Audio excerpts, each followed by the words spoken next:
Check, check, 1 2 1 2 for the people that's going to tune in and watch this on the playback. You're rocking with your host, one half of this Enveonline platform.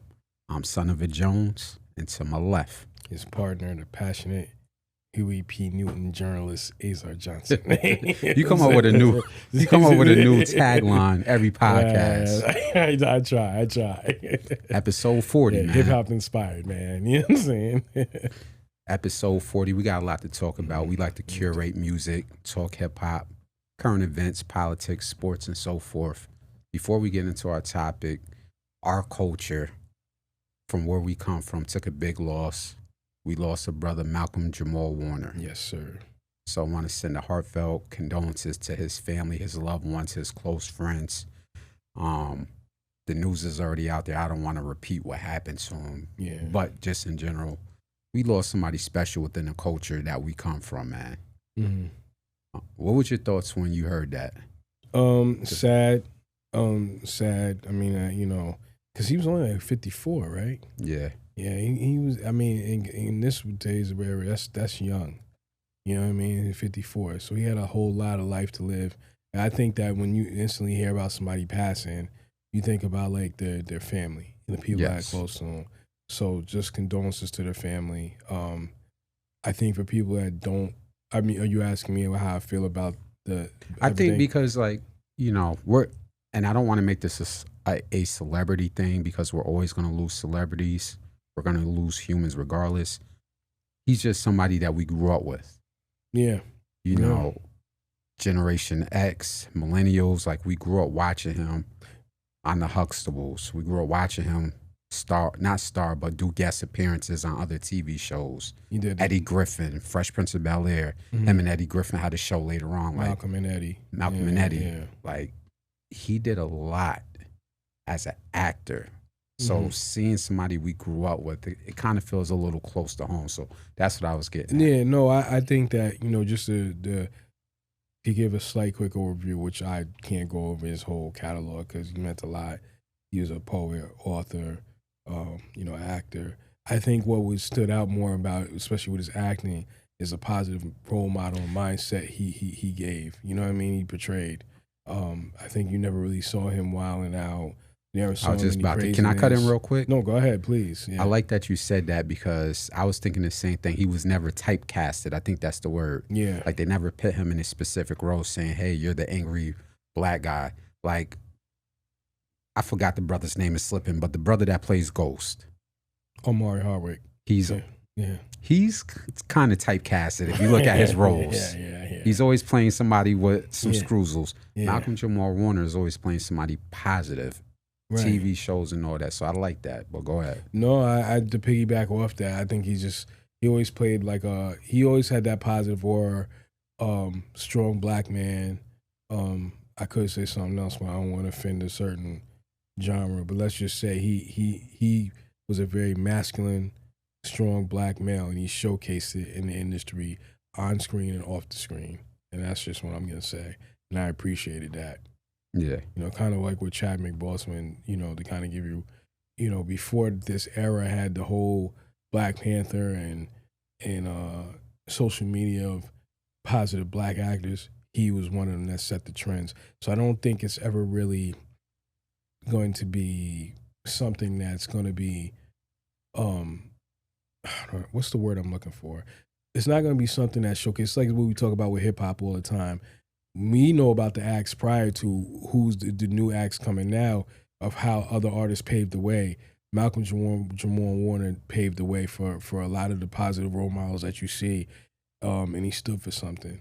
So like I said, that's all I'm gonna say. I love this positive, strong black male influence, kind of like John Amos. Definitely. So once again, condolences to his family, his loved ones, his children, his close friends. That was a big hole for the culture. Mm-hmm. Also today, I think it happened today. Would I label him a rock legend? Ozzy Osbourne. Osbourne passed away. He did a lot for the culture of metal and rock and so forth. Mm-hmm. I can't gloss over that. Although I'm not a metal fan, I'm also not a hater. That man did some legendary work. Yep. Loved by a lot of people. Mm-hmm. Don't know if you're a fan of what he did with music, because I know like you listen to all types of music and stuff like that. I was aware of like his presence, like his aura. I mean, I could tell you now, like when MTV was popping, he was part of that. You know what I'm saying? With his music, his presence. Like I said before, social media, Ozzy Osbourne was wild. He's a wild boy, and he just lived. He was a free spirit that lived a free life, and you know, you gotta love him. You know what I'm saying? Like DMX, it's just like you just gotta love him for who he is. You think that's? I hate to compare people, but you think that's like the metal version of DMX in a way? Yeah, like just living free. You know what I mean? Living free, being who he is. Never apologized for it. It was just who he was. You know what I mean? And you loved him for who he was. You know. Mm-hmm. So again, on behalf of us, condolences to Ozzy Osbourne's family, his children, his loved ones, and the people that was close to him, man. Mm-hmm. Now on to what we do, how we get surgical with it. This is about to be culturally inappropriate. Yeah, facts. So we like to curate hip hop, and we've been getting spoiled.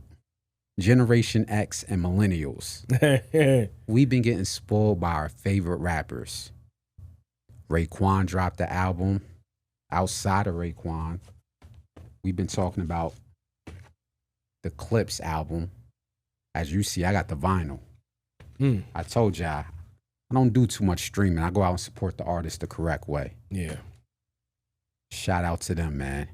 But they got that on cassette too? Yep. I'm ordered the cassette then. Tape, CD and all that. Your Pete Rock cassette case is in my car too, by the way. So I was looking for that. Okay. I just want to let you know that. Gotcha. But our generation has been getting spoiled because even outside of Raekwon, even outside of the Clipse, we talked about the Slick Rick thing. Slick Rick album, I'm sorry. Nas has an album coming out. He's cooking up. Ghostface has an album coming out. And all the albums that came out last year, underground mixtapes and so forth. I keep saying it.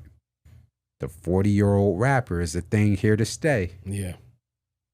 Cats like Ransom, cats like Rock Marciano, 38 Special. All them gritty underground rappers ain't 25 years old. Yeah, they're grown men. They grown adult. This is a grown adult sport now. Yeah. I don't know the last time we heard, and I don't know if this is a good thing or a bad thing, the last time like a 21-year-old really had hip hop in a chokehold. Right. Maybe Pop Smoke before he passed, he had a little movement, but yeah. So before we get into the Clipse album, like God sort them out, I just want to touch on something. Yeah. So a certain rapper, I want to say about a year ago, maybe a year and a half ago, from Atlanta. He's considered one of the top 5 rappers. People sometimes call him the GOAT.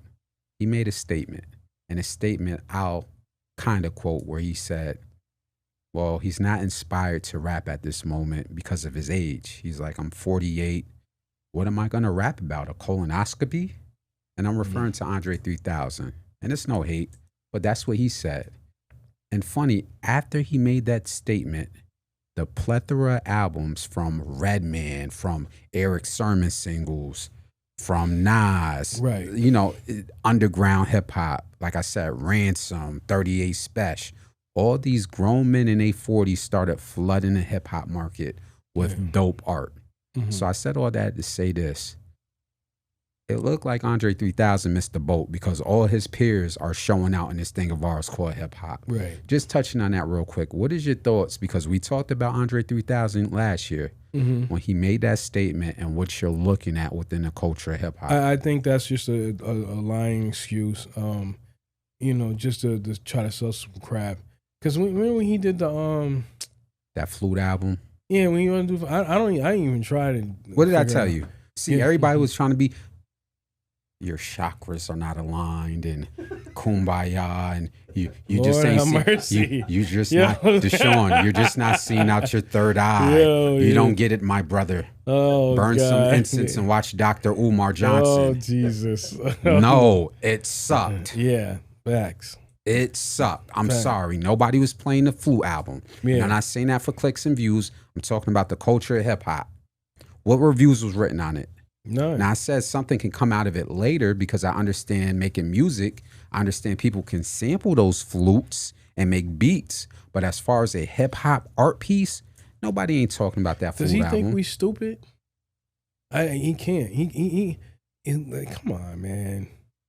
And really? Like I said, people in my comments talking about your chakras aren't aligned and you ain't burning enough incense and you just don't get it. The wind instruments are going to put you to sleep and raise your consciousness. Mm-hmm. Wow. Yeah. Wow. Okay. Yeah, nobody want to hear that flute crap, man. Nobody barely want to hear that hey, and all that stuff. Nobody want to hear that neither. Why you even play? Because I remember, you know what, man? Sometimes he was playing himself. And at the point in the time, remember when he was dressing goofy and people was like, yo, what you doing? And no, Okay. I'm gonna say it. I'm not cancel culture. I'm not in it. And I'm talking about dressing goofy, like, I don't know, it just looked weird what he was wearing. And then he started like going into the trying to do the rock and roll thing and what are you doing, man? That is not hip hop. That's why they were looking at southern rappers goofy, because of stuff like that. You look crazy. You know the South gonna have something to say about that. You look super crazy. You Big Boy ain't never. I could guarantee Big Boy. If you get Big Boy, Organized Noise, DJ Toomp, I forgot who else is an ill producer, Swizz and all them. Big Boy will have a 4.5 to 5 mic album. Don't tell me you can't rap about nothing. You just washed up. You just done, son. You just can't rhyme no more. Or you just choose not to. Nobody want to hear no hey ya and you in a kilt. Nobody wants to hear that. Come on, man. You know what I'm talking about, T. I was like laughing. Yeah. It's sad because there are people to this day that still have him as the top 5 rapper. He's one of the greatest all times of groups and outcasts. But he ain't over. So one, no, let me put this water back down. He done put the water down. So listen, he's not over M. He's not over Ghost. He's not over Raekwon. He's not over Nas, Jay, Tip. Tip. Let's even go to down south. Big Boy, Tip, Flip, Little Flip. I don't call him Little Flip. Flip. If you ever heard, people be laughing. Flip can freestyle. Oh yeah, people don't know. People don't know about Flip. But let's just go there. Flip. Who else down south? 8 Ball, MJG. Mm-hmm. He not better than them. So and you know my favorite, Project Pat. He right. So he's just part of a group, which is him and Big Boy. And yes, they are a GOAT group, but he ain't one of the top 10 artists of all time. That would never. He might be top 20 if you exclude the flute album. In the rock and roll with the kilt and all that, is this equivalent of when Scottie Pippen was on the Bulls? He was that type of player, but away from Michael when he went to the Blazers, he's good, but not. He was great. He was still great in Portland, but he couldn't win it. He never could win one without Mike. It's like Brady without Belichick. Brady proved he can win without Belichick. So is this the same thing with Andre 3000? For him to be great, he needs Big Boy. He needs the producers. I don't think he needs Big Boy, but I think he needs to get up off this. I don't know. He needs right now. Is you saying is he just great? In general? Hear what I'm saying. In order for him to be great, does he need the certain production? No. He needs to get up off his weirdo stuff and go back to who and find his inner artistic self. And be who he is and spit that, that stuff that come we back into the accustomed fold to. of hip hop. Yeah, like I said, look all that. I don't know. And I'm not trying to start a God rest in peace to R.I.P. to Prodigy, but as Prodigy said, all that futuristic space Jetsons way out this weirdo stuff, and we knew who he was talking about back then. The point I'm making is that you need to just get that. I can't. I don't want to hear it, man. So I don't know. I don't want to hear no flute album. Even LL Cool J got on him about that. Like, come on, man. Well, even LL Cool J dropped some music. Yeah. What was it? Produced by what's the homeboy name? Hip Away? No. He from Brooklyn or Queens? He from Queens. It's slipping my name. Tribe Called Quest produced it. Q-Tip? Yeah.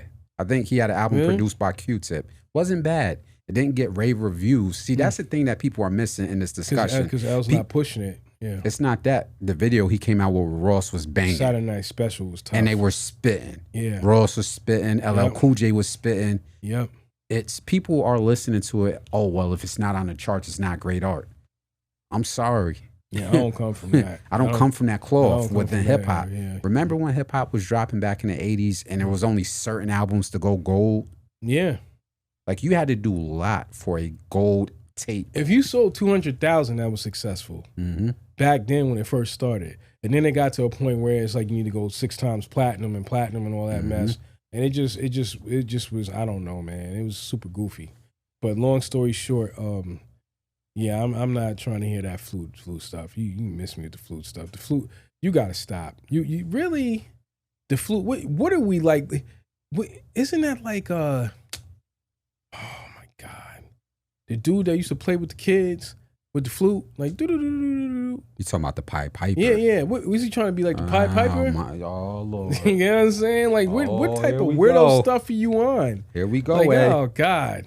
I don't know. I'm just gonna say, like, this is culturally inappropriate. He's culturally weirdo.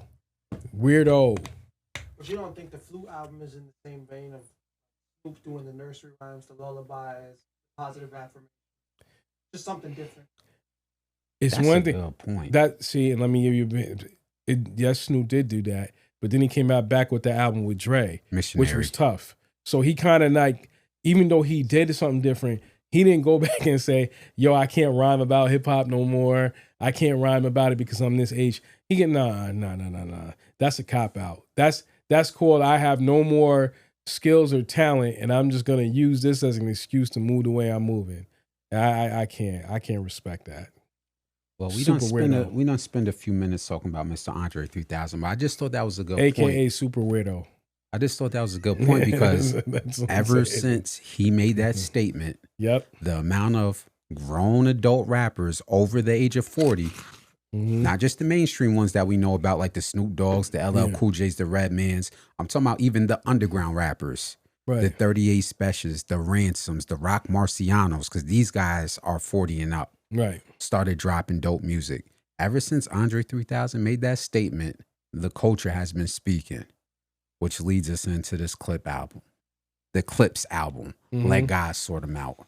Right. Now, this started with a hell of a great rollout.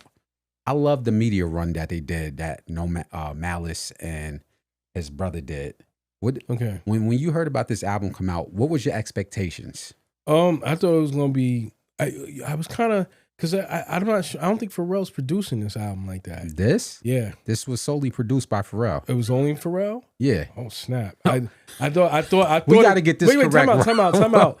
I know he did like some of the tracks, but I didn't know if he's going to do most of them. Like how he does all before.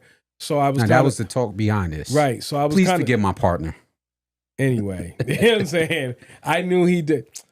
I knew. Trust me when I tell you. The point I'm making is that anytime the Clipse drop something, and even when they're on something else, it's fire. I haven't heard anything whack or even when Pusha's by himself, when Miles kind of fell back, when Pusha's by himself, he was doing what he was doing. Yeah. They just been Illmatic, man. It's just the fact of, I didn't expect anything less, but my God.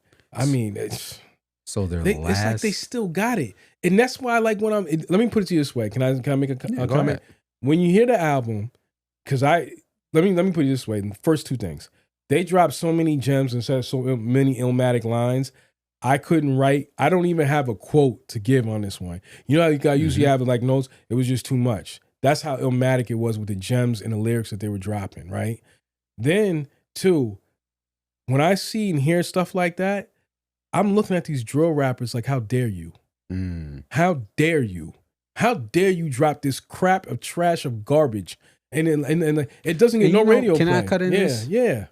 So then the younger artists will say, well, look what they're rapping about. They're rapping about drugs and cocaine and and I get it. It's a part of their art. Pusha is known as one of the great cocaine rappers. We'll just call it what it is. But the way they artistically flip in and out of the album, the message, the tonnage, what they're talking about, it's not all cocaine. Right. Like I hate to say it like this because this sounds crazy. They do it in such an artistic way. Right. Like I right. never heard. And again, I'm a civilian. I have a 9-to-5 job that I have to report to tomorrow. Yes. So I'm not condoning the cocaine usage. I'm sober as hell. But the way they rap about it, like I said, my favorite track was Mike Tyson Blow to the Face, and they initially it out. That's the track.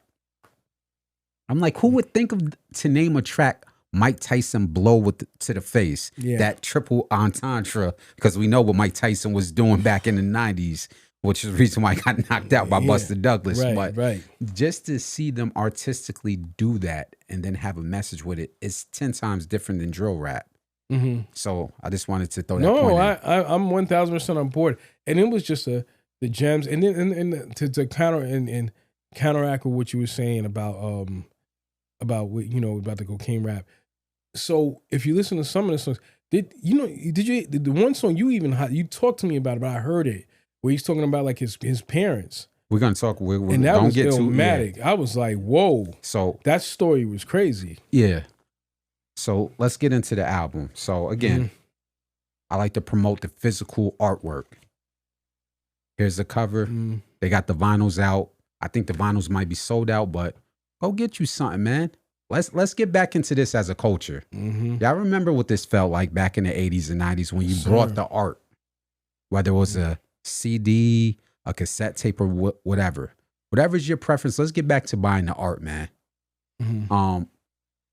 The rollout, I didn't know when they did the interview on Hot 97 and they talked about the oldest brother, Malice, talked about finding his parents, which that was a story I wasn't ready for. Because, I didn't know that happened to them. I didn't know they lost their parents at the same time or however that happened. What? Talk to me about it. Tell if you could share, just elaborate. Well, they were doing the interview and they was talking about Birds Don't Sing. That's the song with John Legend singing on it. Yes, that's that. Yeah, that's the name of the song. That, yeah. And they were interviewing and they were giving a story about how, his name is Gene, Malice's name, and how he walked in and found, I think, his mother or father. And they asked him, what did he feel like that? Because he's a man of God. And he said, I felt that peace. And it takes somebody, it takes, I don't know that feeling because I still have both of my parents here, luckily. But I just want to know what to feel in that moment. I never hope nobody has to go through that. That has to be some crushing pain. But as a man of God, he talked about that experience. And I thought that was a crazy way to open the album. And when you listen to the lyrics, he talked about asking his mother, should I come back to rap while she was alive?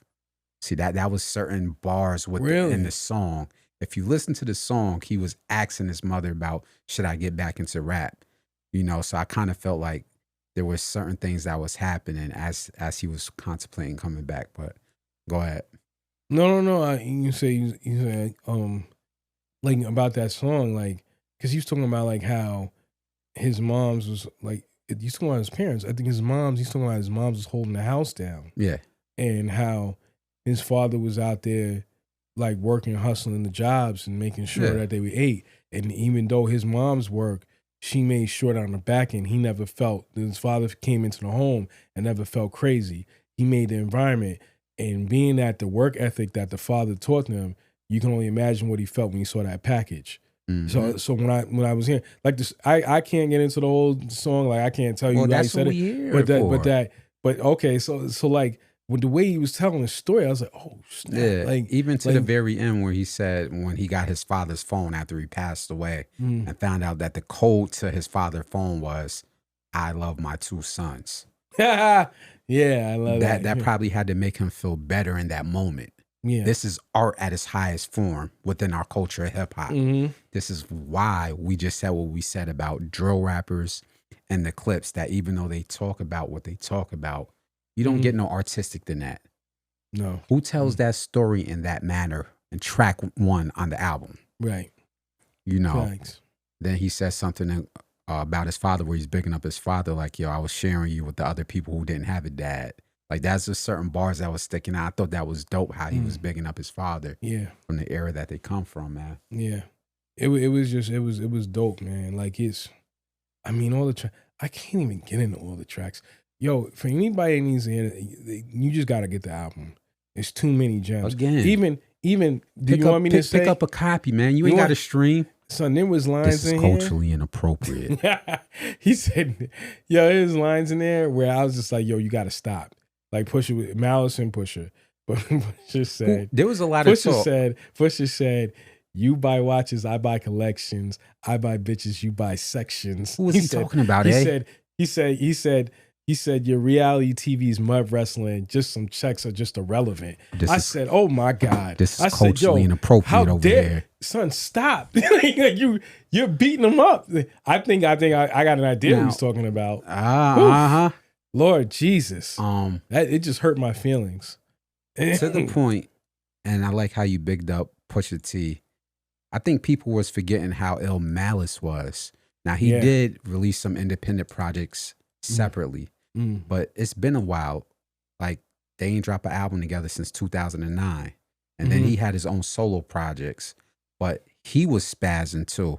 There was people saying they kind of felt that Malice was getting his bars off heavy. They was kind of pushing, not dividing them, but they was just talking about the level of them scene. And I thought that was dope because, again, we talk about the 40-year-old.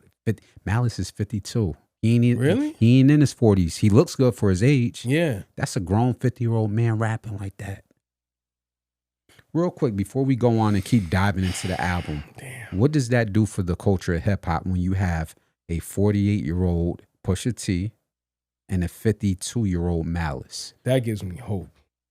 Because when I hear him, it's kind of like when you know, like, I know people are going to laugh, but you know, even when I heard Meek Mill, when his Dream Sisters mixtape, I was just like, yes.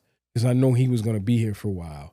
So it's kind of like, you know, when I hear Kendrick Lamar, I was like, yes. Because I know he's going to be here. Because, you know, Kendrick Lamar, he don't sound like everybody else. He has talent. He knows what he's doing. He can rhyme. He can spit. When I hear them, even at their time, it just gives me hope. Like, yo, you ain't got to check out, man. Wu-Tang just did a show. Did you see that? Yep. So it's just like, yo, they still got it. So if you can do it, do it. Because I don't know what else. What do you see anybody? I don't even. Oh, let me not even admit that. But let's just say this: I'm not looking for what's on a certain site. So for us to promote the videos on our site, I'm not looking for that. Yeah. So what I'm saying is that, yo, you coming up with some Illmatic stuff, and I'm like, oh my God, this is crazy. You get what I'm saying? So I just got to say that, man. I just, whew. I mean, oh my God, I don't even care how old they are. I don't care. And that's the great thing about the art. Yeah, I don't care. It's just because, like I said in the last podcast 2 weeks ago, I remember a time. I'm only 38. I remember a time when I was in high school. They were booing the 30-year-old rappers. Let's just be honest. Even if you were signed to a record deal, they were like, "Yo, dog, you 35. You need to go get into acting." Now we're saying, yo, Raekwon talking that ish on that the Emperor's New Clothes album. I heard a joint from him just recently. He just released the album. I was like, whoa. Because he was dropping like gems in it. I was like, and I thought it was like maybe just an unreleased track. And he told me it's the album. I was like, no, hey, that's the new album. I was like, oh. We're getting back into the Clipse album. You know who surprised me on this? And maybe because I haven't really dived into his music, Tyler, the Creator. Yeah. He's featured on POV. That was dope too. Yeah. He was spazzing. I know you guys can get on my case. Maybe I'm just not in tune with Tyler, the Creator. I didn't know he had that in him. Me neither. Maybe the Clipse brought it out, but he's like, yo, I can't jump on this. You know, I have to go ham. He was matching their bars. Yeah. And I think that's dope. When Tyler, the Creator, can be blended on the Clipse album and then raise his level of artistic, pardon me, his level of artistic creativity or whatever you want to call it. Right. I was like, yo, homeboy is this, man. Lord have mercy. I still got some more to talk about this, man. We curating hip hop. I told you, although I don't like streaming because I brought the album, I got a vinyl player.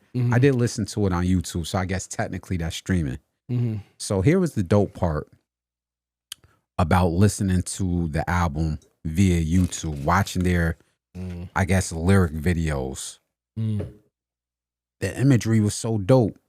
Mm. And they kind of had it on a loop. It looked like black excellence. Like they were showing pictures of inside the black church. Yeah. They were showing marching bands. They were showing famous football games. Yeah. And then they looped in, they kept looping in, and then boom, JoJo Capone. Mm-hmm. I said, oh, that threw me for a loop.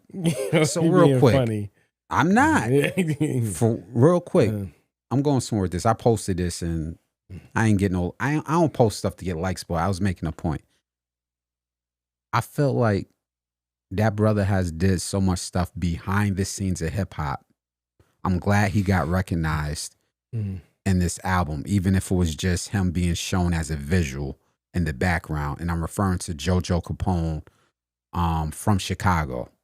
Big salute to him. He has a dope story if you follow hip hop and the behind the scenes work. He's always been behind the scenes for at least 20 years. Right. So I thought that was a good look. Shout out to the Midwest. Shout out to Chicago. Shout out to JoJo Capone and what he stands for. And I'm going somewhere with this when I say black excellence, because that's what he stands on. Right. He's always promoting unity within the culture. He's always traveling, going into black countries. You know, when people are like, oh, hey, I want to go here. He's like, he's in 5 different countries on the continent of Africa, showing it on his Instagram, not scared to go amongst black people. See, that's the little nuanced things. Like, I pay attention to that. Right. Like, he's in different countries on the continent of Africa, mingling with the people, not being scared. Right. So, big salute to JoJo Capone. I saw that within the visuals in the lyric video. I hope somebody do a documentary on that brother. I think he has a dope story to tell. You got anything you want to add on that? No, I think JoJo Capone, I know he's, let me just say this, I know who he says he is. He is who he says he is. Oh, yeah. I know that. Contrary to a lot of other rappers, I don't, you know, he is who he says he is. That's all I'm going to say about that. And that I do respect. You know what I mean? So, you know, I'm like people that sit up there and, you know, on podcasts and talk about paperwork and all that. I ain't, man, come on. You need to miss me. So getting back to this Clipse album, Let God Sort Them Out. Do you have a favorite feature? I think just that the one where I was dropping the lines on about, you know, because I forgot which song that was with Pusha when he did that. But definitely the one with his father. That's just. I think that feature you was talking about was Chains and Whips featuring Kendrick Lamar. Yeah, that's crazy. That's super crazy. That has to be definitely something. You know, it's just I mean. Pusha was like doing this, pop, pop, pop, pop, pow. You know what I'm saying? Hitting him with the combos. I felt bad for whoever he's talking about, or he's just throwing it out to just let you know, I don't want that smoke.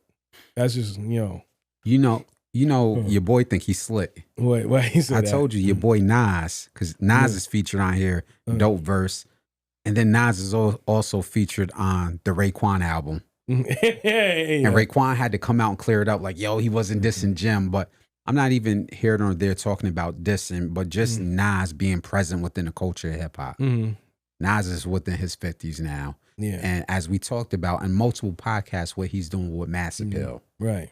So knowing that Mass Appeal's releasing all these albums, he's on Raekwon album, but then he's also on his Clipse album. I'm like, that's a genius move.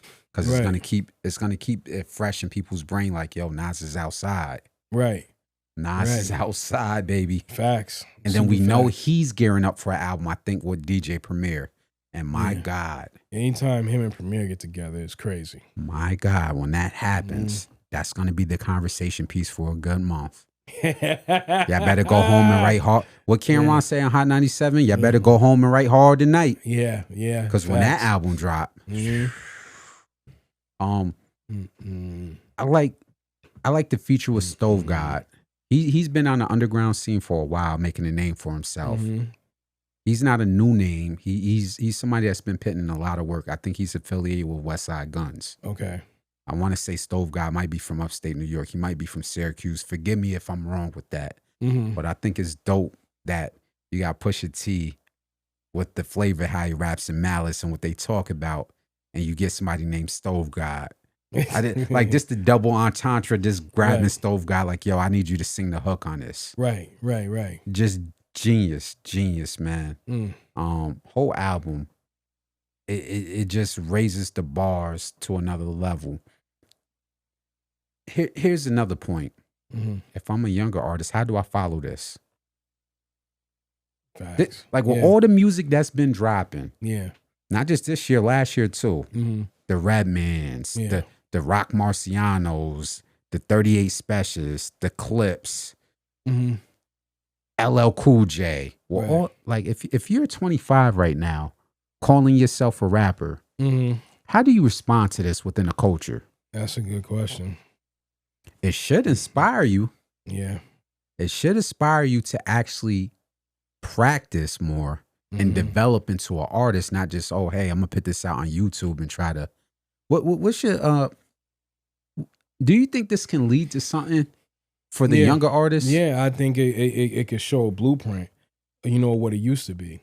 You used to be when I don't want to sound like the old head, but No, we are the old head. Yo, we Yeah. gonna own this shit. okay. Yeah, right. I'm 38. Well, I ain't gonna tell your but- age, but we No, are the I- damn I'm old in my heads, 40s, man. But it's the thing is you need to be. How can I put this? You can't be running around here, man. Like you used to want to when you was a rapper, say Nas in them era, you wanted to be the Illmatic kid on their block, or you want to be able to spar with the older heads, right? Mm. You think these drill rappers can do that? Not just drill rappers, these young rappers in general. The crap. No disrespect. And the baby, his music is entertaining. I will say that. Do you think he can go in there and rhyme with any of them?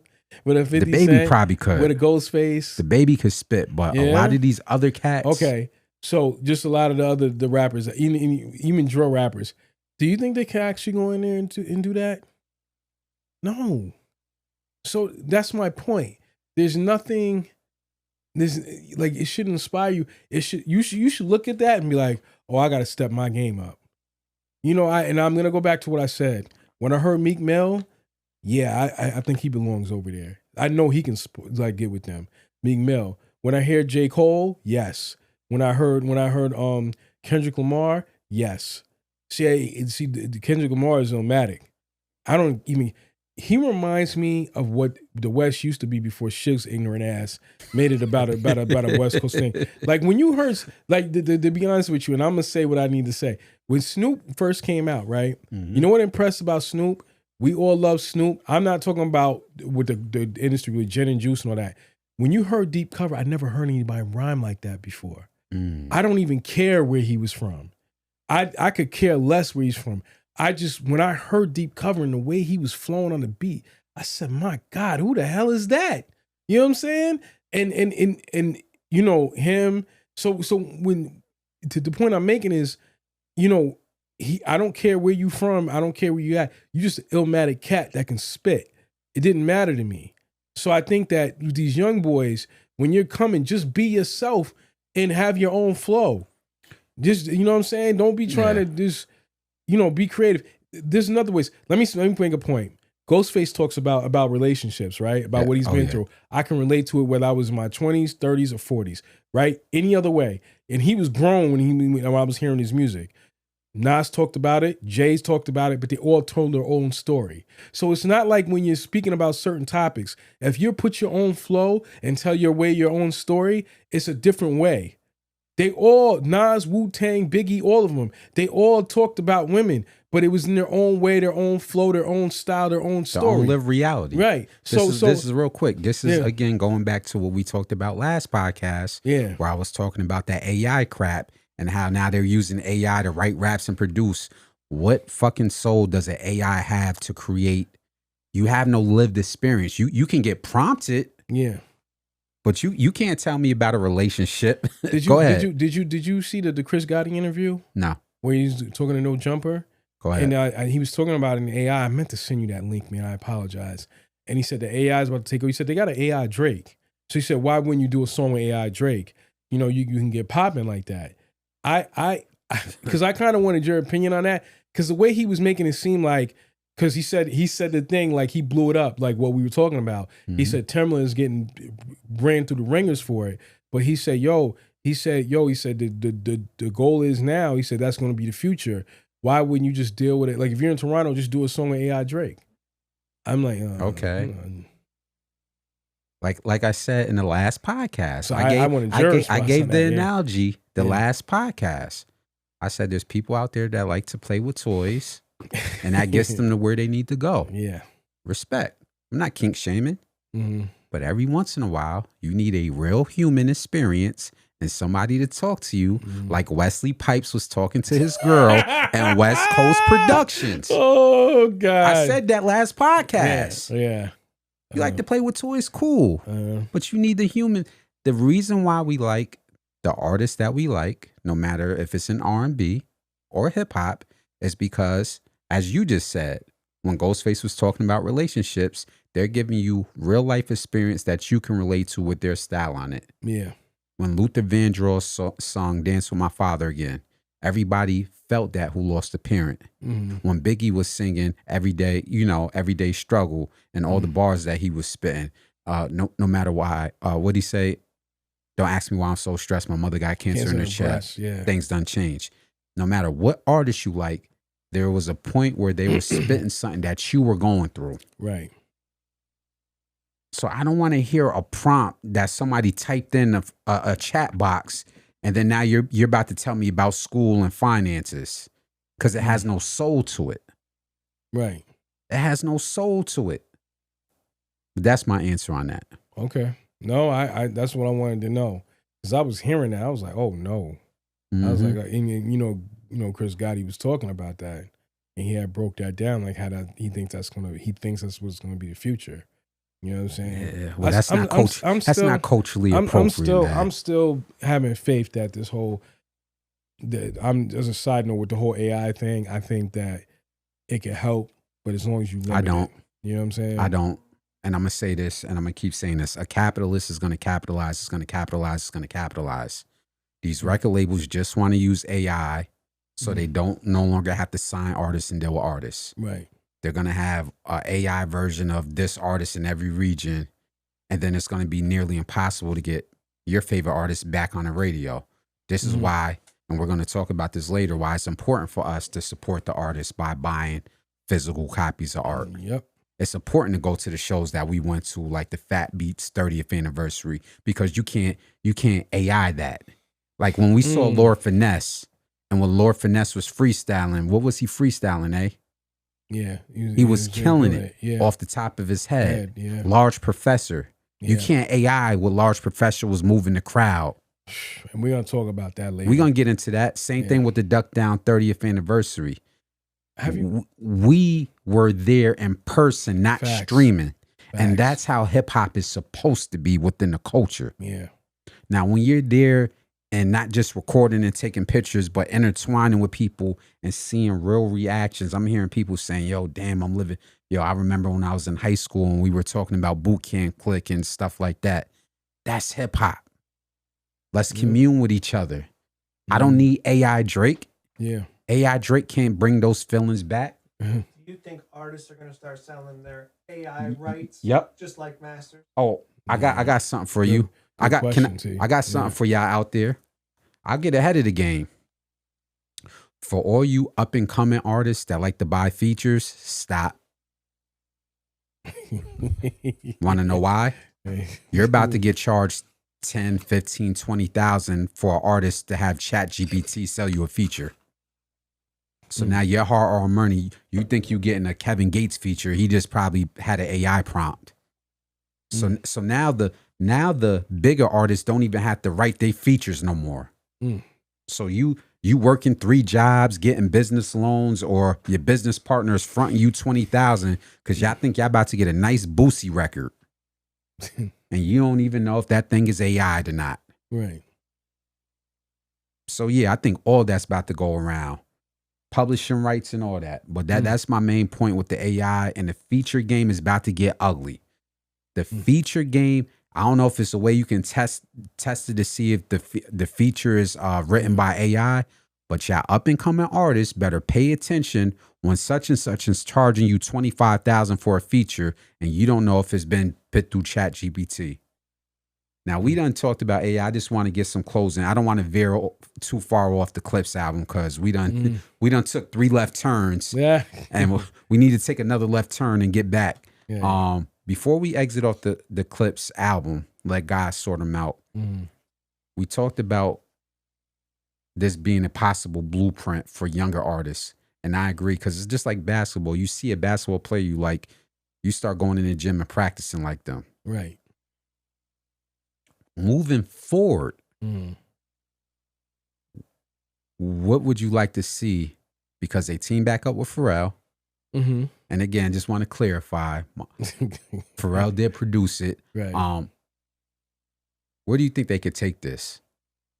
They up in they producing this whole thing in the Louis store, the Louis record, the Louis studio. The Tiny Desk concert was amazing. The rollout, the media. It's like, again, this is what we want to see from our artists. What would you like to see next? As far as from the artists or just from them? Just the Clipse in general. I mean, I would love to see more videos from them, especially from like a lot of their albums. I know they did a lot of lyric videos, but I want to see the videos, and I want to see them like keep dropping content. Like, don't stop here. You know what I'm saying? Don't let it be another like 5-10 years, man. Oh, please don't. Please. You know what I mean? Just keep coming. Keep coming, because we need it. You know what I mean? We definitely need it. I don't know. I know life takes over, especially me at the stage of life I'm at. But I remember when Pharrell and them had that whole camp with her, Khalees, the Clipse, and I'm trying to think of somebody else I'm missing here, because somebody else is over there with them. I think Roscoe Dash, and some of the major figure cats actually was over there with them. Point I'm making is they, to me, Clipse and that whole movement, they never really reached the full potential of where they could have been. I think that camp could have been like Rockefeller.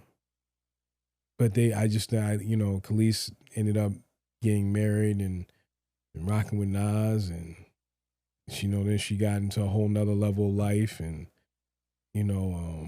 Clipse, they were going through their own situation, with their own personal situations. And then Pusha went over there with Kanye, and Malice was doing his thing. He just removed himself from rap. And I don't know what happened to Roscoe. I think he got locked up at one point. But it's just too bad they couldn't keep that whole camp together, because all of them were talented.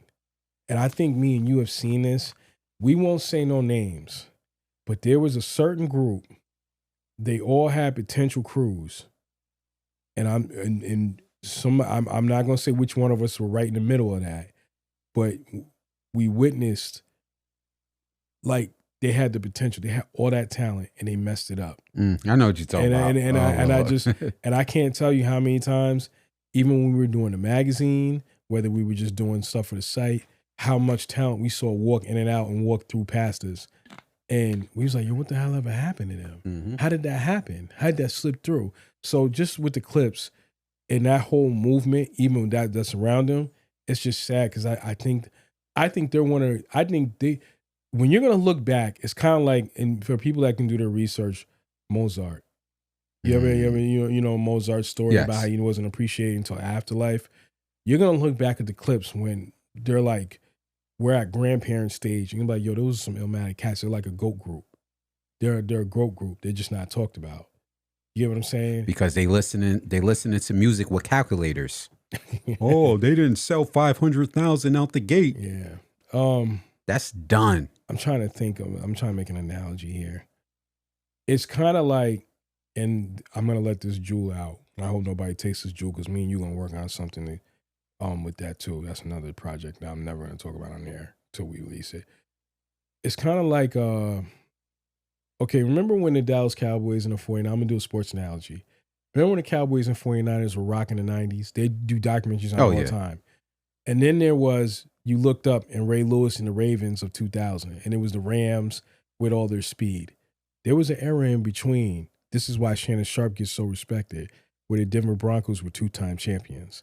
And the Green Bay Packers had kind of came up, and they were just kind of like fighting through San Fran and Dallas that were dominant in the 90s, right? Mm-hmm. So what I'm basically saying on that back end, that story is never talked about. I feel like, but now you look back at it, you're like, damn, that's a real story that nobody's touched. Point I'm making is I feel like with the Clipse, I know they're respected, but they're not appreciated. I don't think they're appreciated. That's the best way I can say it. Yeah. You know what I mean? Well, I hope y'all appreciate it. And like I said, I'm going to keep pushing this. Y'all go out and support the artists. Get this dope album like God Sort 'Em Out. Like I said, my favorite track, Mike Tyson Blow to the Face. Yeah, mine's like Kendrick and White, yeah. White back-to-back rolls at my gate. White Slave Master Souls in my safe. White Python Manolo in the taste. She want a Mike Tyson blow to the face. Oof. This is culturally inappropriate over here at Enveonline, man. Yeah. We're not gonna talk about it this podcast, but just in general, Raekwon, because I didn't get the chance to dive into the album. But that track they let out with Nas. And again, he cleared it up. It wasn't a Jim Jones diss. The Emperor's New Clothes, that album, salute to Raekwon. He's been somebody for 30 years giving us greatness. Always fly, dressing fly, his lingo. Yeah. Seeing Raekwon drop, and then I'm hearing people saying this is the purple tape of 2020, really? 25. Wow. What are your thoughts on him I still being able to keep up 30 years later? I think it's dope. I think Wu-Tang is a prime example. Like they nobody cares how old they are. Nobody cares about Method Man's age, man. I'm glad we're finally at that stage. Yeah, I'm so glad. I could care less. I really could care less. Like music is music. Music is dope music. We the only culture of people that even care or try to channel it. And you know what? I don't think it's really us. I think it's just somebody that's behind us that don't look like us, that tries to put that and implement it in our head that, yo, once you get to a certain age, you can't do this. Yes, you can. It's like what you said when we was in that park last Saturday. I saw it. I know what I saw. We're going to talk about that next. So to hear what I'm saying is I love what Raekwon is doing. And I think, the purple tape, you know why I get so much respect for that? People don't want to acknowledge it. And we'll talk about this on the next podcast. And that was right in my era, right in my era when I was really coming up. Like I was getting older and going to school and trying to figure out life. I remember when Raekwon, nobody was checking for Raekwon. And that's not a shot, but when Wu-Tang came out, everybody loved Method Man, OD being his character, Inspector Deck, people loved his lyrics. Ghost and Ray, I mean, you liked them, but you didn't think they was going to do that. Yeah. That purple tape, nobody thought they were going to do that. And I remember somebody I was with at the time, a young woman that I was dating, because I remember she gave me the tape, and I was like, yo, I said, what is this? She's like, yo, this is the Raekwon and Ghost. She said, hey, I'm telling you, this is crazy. And I'm like, really? So I'm playing it, and second joint, and third joint. By the time you got to the third joint, you like, what the fuck is this? Yeah. I was like, yo. I was like, this is Raekwon? She's like, yeah, this is Raekwon's tape. So I remember everywhere I went in the streets, that was getting played. But I think what was so crazy about it, we didn't see it coming. We just thought, we just didn't see that coming. So I mean, and he dropped dope material after that, with some of his albums. But I think it was you're never gonna beat that. That was just a time and a level. It's like what you say in sports sometimes. Like, for example, I'm gonna do a sports now. I feel like not Tash from Alcoholics, but the other kid from Alcoholics talks about sports. It's kind of like the Ravens of the 2000 with Ray Lewis. They will never do that again. You can't do that. That's why the next year they couldn't do it. So you weren't the same team. You were just on a different level. Raekwon was on a different level. Ghost and Capadonna were on a different level. You get what I'm saying? We didn't think they could do that. So it's just like Jay. It's the equivalent of Nas's first, the Illmatic. Raekwon's album, that purple tape, is on that same level with Jay's first. Well, not Jay's first album. Jay's first album in the Blueprint. It's kind of like, and I went to Fanatics Fest. I think I talked about that before, right? When we went to Fanatics, they had collections of like Brady's jerseys of all the classic Super Bowls. Let me put it to you this way. That purple tape is right in that collection of 5 mic albums. It needs to be, if they had that's Like, you think that belongs in the Library of Congress? You know how they let's put just certain say they music? had a wall, right? And, Yeah. and say we had a Fanatics Fest and they said, yo, we got a hip hop section. That vinyl of that purple tape needs to be up there. It's Nas Illmatic. It's the Chronic album. It's Jay's. I'm gonna do Jay's Blueprint. Jay, because I can't do first album. I'm not gonna do that. I'll just do Blueprint. If I had to pick the two, Jay's Blueprint. There's another 5 micer because me and you always talk about it. Nas, Jay, Biggie's first album, of course. If I had to pick between the two, Biggie's first album. And Raekwon, Purple Tape. I did. I put Raekwon in that 4. Gotcha. So Chronic, Nas, Biggie, Jay. I don't know about Rakim's. He's had joints, but I don't know if he's ever had a 5 mic album. But we ain't gonna go there. Point I'm making is if there's a picture, and I gotta send it to you, so maybe you could post it when you do this clip and you break it down.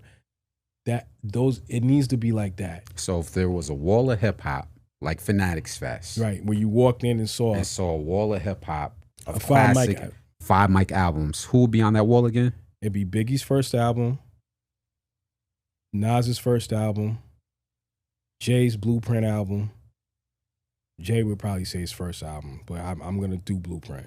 You can't lose either way. It's like the Cowboys 3 Super Bowls. Whatever which one, it don't matter. Jay's first take. I'm gonna do Blueprint. Jay's Blueprint, and what else I said? The Chronic. Did I say Chronic already? Yep. So Chronic and that Raekwon's Purple Tape. Those are all vinyls that are all hanging up on that wall. If you're walking into that section and you're looking at it is the 5 mic album, those are all up on the wall. That vinyl's all up on the wall. You're looking at it. Again, Generation X and us millennials are so spoiled right now. And I'm so glad because we were disgruntled about 3 or 4 years ago. Outside of Nas dropping, we were like, oh my God, like here we go. Yeah. And the universe said, all right, shut up. Yeah, we're gonna here you go. Yeah. You know what, too, man? There's a word of advice. I know you're gonna ask me about this. For the young youth, just do you. That's the problem. They are doing them with no direction. No. When Nas did Illmatic, Nas was just him and just being himself, rapping about what he knew, what he saw, his experience. Jay, same thing. You can go back and hear it. It takes you back to where Jay's mindset was. When I'm listening to this stuff now, I'm like, what the hell is this? My son can rhyme better than that, man. I'm talking about. My son don't even listen to that stuff. He knows who OC is. I don't know about that. I don't know about the rest of that. He don't know. Oh, you told Junior who OC is? Yeah, the joint where like doom doom doom doom doom. Oh, you feeding him right? Like, yeah. Like he hear OC or Biz Markie or Wu-Tang that I can censor out, but he knows that stuff. He don't know the Goo Gaga, Fozzie Bear type of stuff. I don't know nothing about that. No, I don't know nothing about that. But yeah, maybe we'll dive in next podcast on the Raekwon album. A lot about that. Yeah, we went in. I didn't even think we went in that far. We curating hip hop, baby. So salute to that. I want to get in. What do you want to do next? I'm gonna talk about the fat beats, unless you want to. I want to throw audible. Go ahead. But just a short audible. Go ahead. So I wanted to talk about, because I saw it in the comments, and I'm kind of a little disappointed. Well, we were talking about Jim Jones and Nas, and it was a big topic, and everybody was like, because we said that, well, in my opinion, I felt that Nas was better than Jim on certain levels, right? On a lot of levels. I think just Nas is just, he's got your material doesn't go against Nas. And to say that, they're totally two different type of artists, but to say that Jim Jones is not a legend, I mean, y'all could kick rocks. And there's other words I want to use. Oh, you talking about the people in the comments? Yeah, they was like, oh, Jim's not a... So let me put the catalog out there. Let me say what I got to say. Okay. Even though I may not think that he's a better artist than Nas, it doesn't mean that he's not an Illmatic artist. It doesn't mean that he's not a legend. Did y'all not forget that Jim Jones was around when Cameron was over there at Sony and he was having issues? Did you not know that Jim Jones was around holding down Dipset, helping down, putting stuff in the streets, the mixtapes, putting everything down. Who you think was behind that? That's even before he let his first album out, which was a classic album. So I'm trying to understand. Dipset are legends.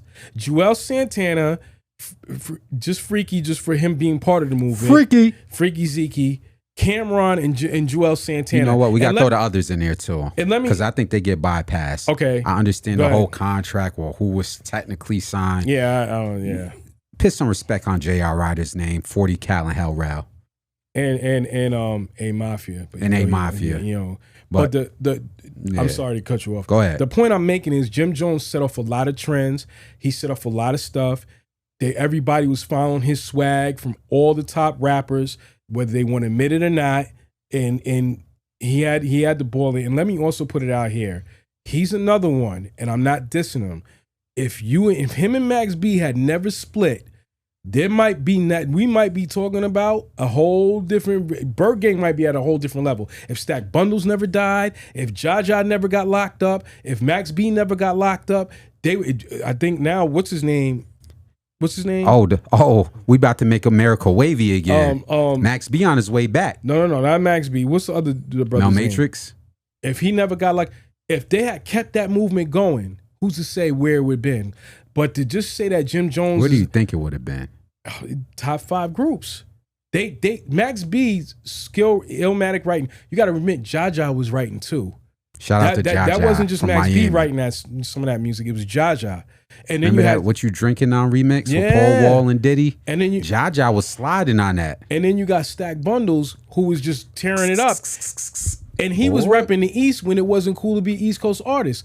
But I'm sidetracking. The point I'm making is with Jim Jones, that Jim Jones was part of a group that held the East Coast down, and he made great music, and he is a legend.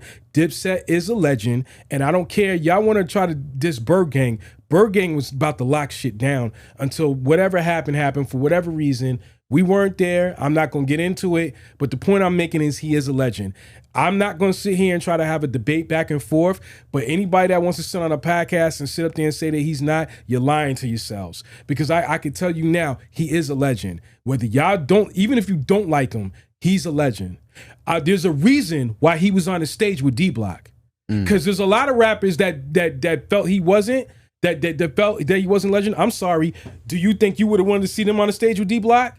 Because to be honest with you, even though D-Block kind of showed us, Molly robbed them. they showed us the fit that they were in. Like it was like we respected the skills, right? Mm-hmm. Even though, if you think about it, Jim didn't even play his catalog. His catalog of music you wanted to hear on that stage. Mm-hmm. A lot of them rappers you didn't want to hear their catalog on that stage.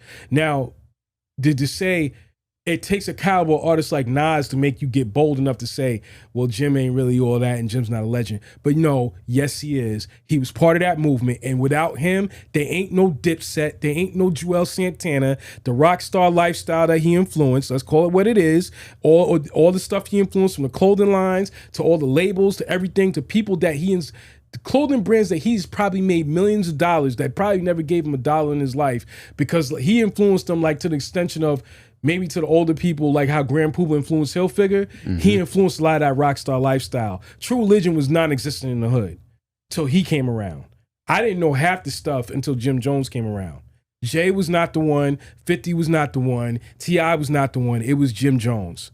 So let's just call it what it is. And he was also holding down the muscle, and he was also representing the element of street life and making Harlem, maybe because if you want to think about it too with Harlem, right? Mm-hmm. You think about Puff and Mace and them, and no disrespect to them, but when you look at Mace, I'm not running down the block. Mm. I'm really not. I'm not fearful of that. I'm a civilian. Let me say this. How can I put this? The Rich Porter, AZ, Alpo era, and all that.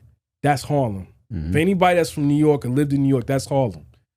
He showcased that element when him and Cameron and them came around. Because for a minute it was looking like Mace and Puff.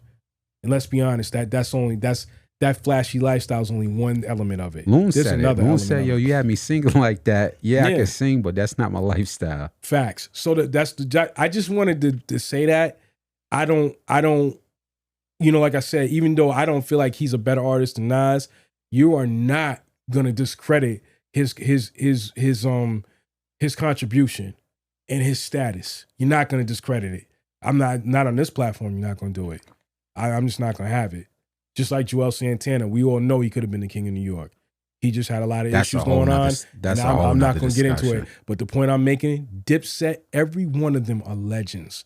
Those 4 core members, and like you said, the other ones that were helping create that brand, J.R. Ryder, 40 Cal, and all the rest of them are legends. And to be honest with you, had whatever went behind whatever happened behind closed doors with the Skull Gang, Berg Gang, Dipset, West UN, I don't know what happened, and that's their story to tell. You lucky that didn't pop off. You are lucky. The industry's lucky that didn't pop off. So that's all I'm just gonna say.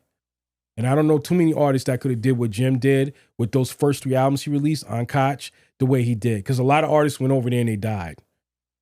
They was calling it a graveyard. Yeah, graveyard. So he went over there and did what he did. Let's just call it what it is. So respect to Jim. And that's just all I got to say about that. But go ahead. I'm sorry. Nah, we still on hip hop, man. We discussing hip hop. So we got off our butts. We got off the podcast, and we actually went into the field and enjoyed some hip hop. Contrary to what other people do. We actually went into the fields off of YouTube, off the camera, and actually had a chance to enjoy the Fat Beats 30th anniversary, which was in Brooklyn, in Bed-Stuy, and Duck Down Records 30th anniversary. It was kind of back to back, or like 2 weeks apart. Yeah.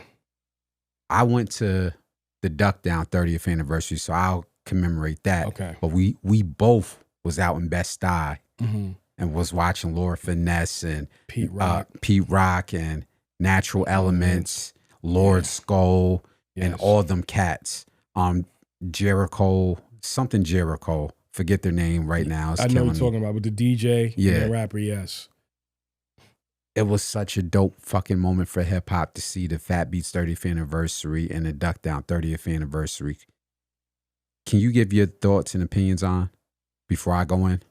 Which one, the Duck Down or the No, Fat Beats? he wasn't at the Duck Down, but Fat Beats in Brooklyn and Bed-Stuy. I think what was impressive about Fat Beats, when we first got there, because you know we always get there early. Yeah. When we first got there, it looked like it was like nobody knew what was going on. We were looking around like, is this going to fill out? And then like the show started, and then I started looking around. I was like, yo, everybody, like the park was full. You know what I mean? It was full of people.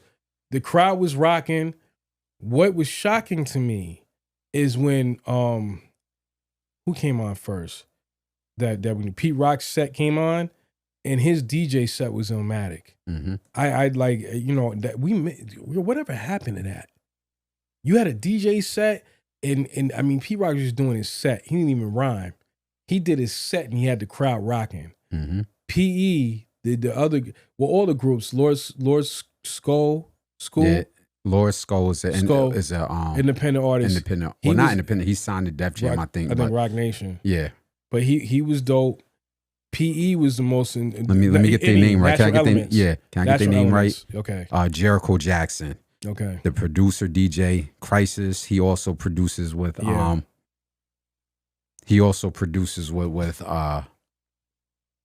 what's the dude? I'm forgetting the name. I'm effing up right now, but Jericho Jackson. I'll just leave that right there. Jericho Jackson was dope. They were dope. But Natural Elements was ripping it. Natural Elements was Illmatic. They were Illmatic. And I don't even know this stuff. And they was rocking. But I think for people that we did know, especially in my era. The High and Mighty. Yeah, High and Mighty. That's an old school group from Philly. From Raucous. Yeah. You could talk about that from Raucous because that's more your era. Well, I knew them from the song they did from Mos Def. So I was aware of who they were, and I knew their material. That gave me a chance to get in tune with their catalog. Salute to the High and Mighty because, you know, I'm in my 30s, so I kind of missed that.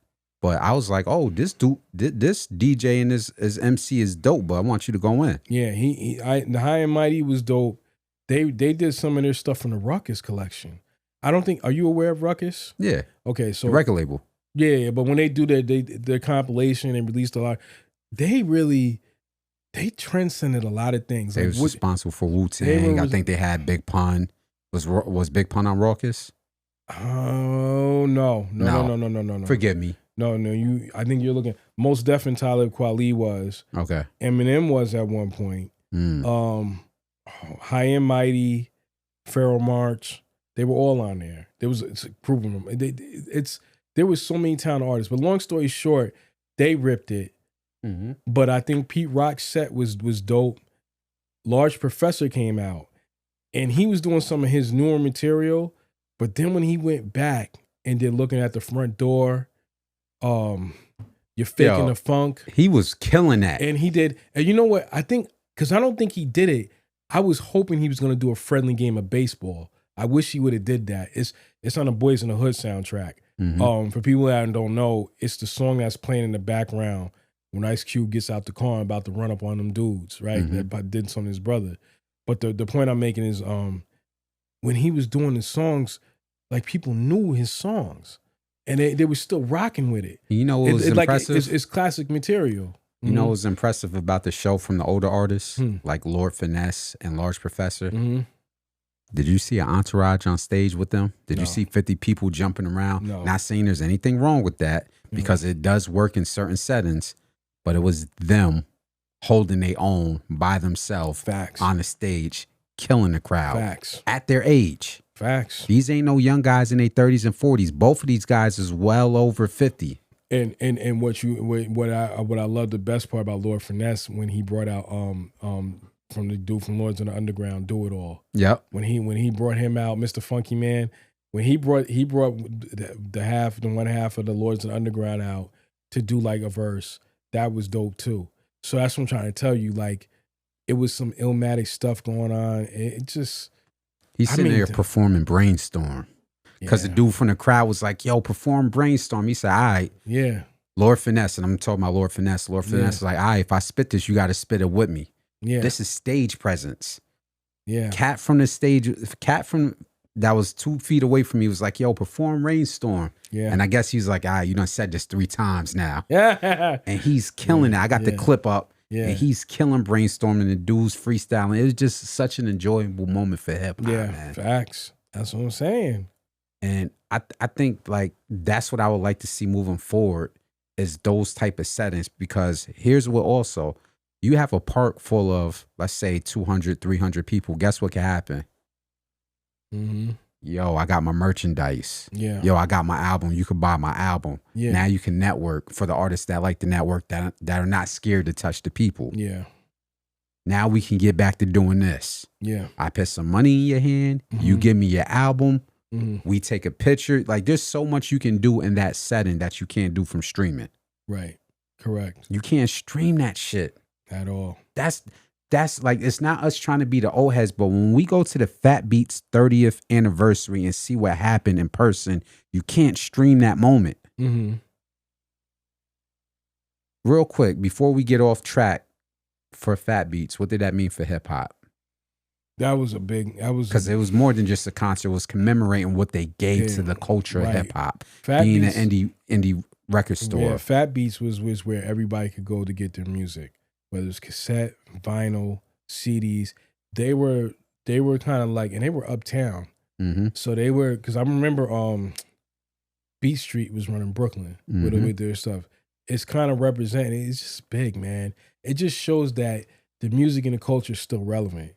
No matter how much they try to hide it, it's still relevant because they're doing shows in the parks, and it's a big outcome. It's a big outcome, and it's all types of people, and you just looking around like, damn, you know what I'm saying? It was no one set color out there or ethnicity. Nope. It was hip hop. Yeah, yeah. That's the best way. It was hip hop. Yeah. How do I say this? From what we saw that night, is there anything that you would, if you had your dream situation, is there anything you would have added on top of that Sunday? No. I mean, I guess I would have loved to see CL Smooth come out for Pete Rock's set, but I think we're past that point. I was hearing there was some issues. Yeah. I never knew what happened with them. I never knew that story. Yeah. I think it was on Drink Champs, but I don't really, I don't listen to the Truth Juice podcast all the time. So I went to the Duck Down, which was a week or 2 weeks prior. Shout out to Duck Down as a record label for what they've been doing Facts. for 30 years and what they produce within the culture of hip hop. Yeah. Buckshot, Drew High, and all of them that played a part in that. And one of the top record labels of all time. That's Speak on it real quick. Well, I'm gonna give kudos to us because nobody's gonna do it for us. But we were the only ones that ever gave recognition, because with all these podcasts and these hip hop pioneers and professional whatever gurus, we were the only ones that ever gave Boot Camp Click the clout. Like, we the only ones. So long story short, Boot Camp Click, they consist of, at the time, from what I knew, was Black Moon, Buckshot Shorty, the MC, Evil D, Smith and Wesson, which later turned into the Cocoa Brothers, but went back to Smith and Wesson, OGC, They was getting busy on stage. OGC, Louisville Slug. What am I missing? What's their name? OGC. Oh, Helter Skelter. OGC. I mean, they were. What made them impressive is that they came out. I think we talked about this before. They came out on an independent label, and this is at a time when the East Coast was not popping, and they helped bring back the East Coast movement. And I'm gonna keep saying this as long as I have a breath in my body. They were helped. It was not just Biggie, Wu-Tang, and Nas. Boot Camp Click was part of that relevancy that helped bring the East Coast back. If it wasn't for them, if it wasn't for them, the East Coast wouldn't have came back. They played an integral part in it. It wasn't just Biggie, because everybody wasn't with the Versace and the popping champagne. And Jay was not part of Jay. He contributed to it. Don't get it twisted. I'm not saying it, but Reasonable Doubt. I mean, it's a classic now. But it was a contribution, but it didn't hold the relevancy that Illmatic held. It didn't hold the relevancy that Ready to Die held. It didn't hold the relevancy that Illmatic held. But it also, with Boot Camp, it gave that other side of New York, that other side of Brooklyn, that was really repping. And Boot Camp definitely did it. And they kept coming. And they did it without being on a Def Jam, Arista, Def Jam, I don't forget who the hot labels were. Priority, which they went to later on at the time, but they had released like 3 or 4 albums before they even went over to major. They went on Record Nervous. It's like the same equivalent before, and they just was who they was. They didn't have the flashy stuff. They repped who they was. They repped the culture, and they didn't compromise for nothing. They turned Timberland into a popular sneaker. Oh my God, yeah. Boot Camp was who they said they was, and respect to them, and they don't ever get the credibility that they deserve. And they are one of the, now we give Outkast the props about, would they have something to say? Brooklyn has something to say too, other than what Puff and Big was promoting. Okay. And I'm not dissing Big and them, because Mafia rep Brooklyn too. But they had something to say. And they're one of the greatest record labels of all time. I can't say groups because it's a big conglomerate. Yeah. So I'm just gonna say one of the movements, Boot Camp Click was it. They showcased that day. Yeah. They showcased that from the stage performance, the DJing, everything. Yeah. Their stage performance was on set. Remember, I was telling you, I was like, yo, I think at one point, a member of OGC, I want to say Starang Wonder? Yes. Starang Wonder's to me the best. He was trying to stage dive off the stage. Yeah. And Duck Down James, who plays the integral part behind the scenes, I guess he was saying that he caught that when I interviewed him, because I interviewed him like a week later. Okay. But just overall, that was a moment in hip hop. Like I talked about earlier this year in February, where I went to that underground show, and I said, yo, DJ Anthony Mace did something for the underground. That was a moment in hip hop. Salute to DJ Anthony Mace, because that brother is doing something. But when I said that was a moment in hip hop, what Duck Down did was a moment in hip hop, because 30 years, man. Like, and they still can perform. All of them. One thing that stood out to me, rest in peace to Sean Price. Condolences to his family.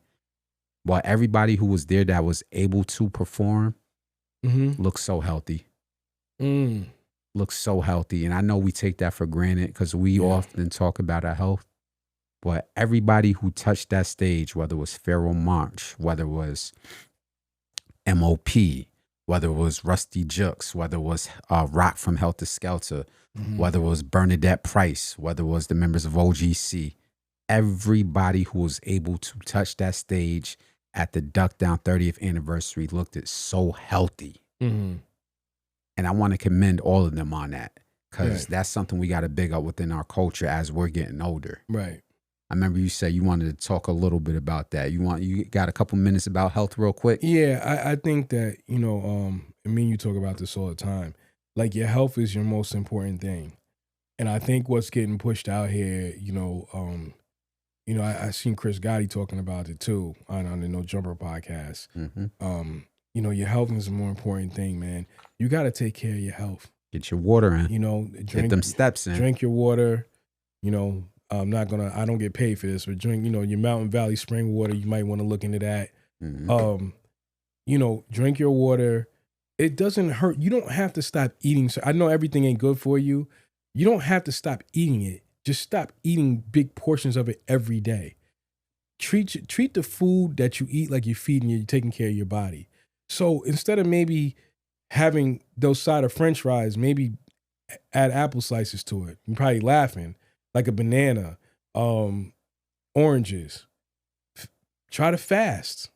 Fasting is important too, because your body needs a break. And not to be graphic, but I just want you to think about it. Think about your intake, about your meals. Another thing, if you haven't, they should tell you, which was completely wrong. They tell you to have 3 meals a day. If you're only having one bowel movement, where's the rest of that sitting? Sitting in your system. And what do you think it's doing to your body? Collecting fat. And also or storing things. It's storing storing toxins that maybe shouldn't be in there. So my point is just keep track and keep in mind. Remember, a healthy body creates a healthy mind. Mm-hmm. The two coexist with each other. So if you're not doing one or the other, work out. If you don't want to run, walk. Walk at least 30 minutes. Fast. Walk at least 30 minutes a day. Do some jumping jacks. Do some calisthenics. It's not, you gotta work out like an NFL athlete, but you gotta take the simple, it's the little things you do that's gonna dictate whether you're here or not. Because Irv Gotti's not here. And I'm not being funny about that. I think he was, from the way Chris Gotti was talking, I think he was, I'm going to live the way I want to live. And if it takes me down, I went out my way. And you got to respect that. But for me, my goal is to just be here and be, I want to do I'm going to share something personal. And you was around for it. My grandmother is gone. Mm-hmm. So she passed away from multiple myeloma, which for people that don't know, that's cancer in the blood. Point I'm making is that we didn't see it coming. It came out of left field. I'm pretty sure she felt something was wrong and she didn't tell me. That generation, you know how hard-headed they are.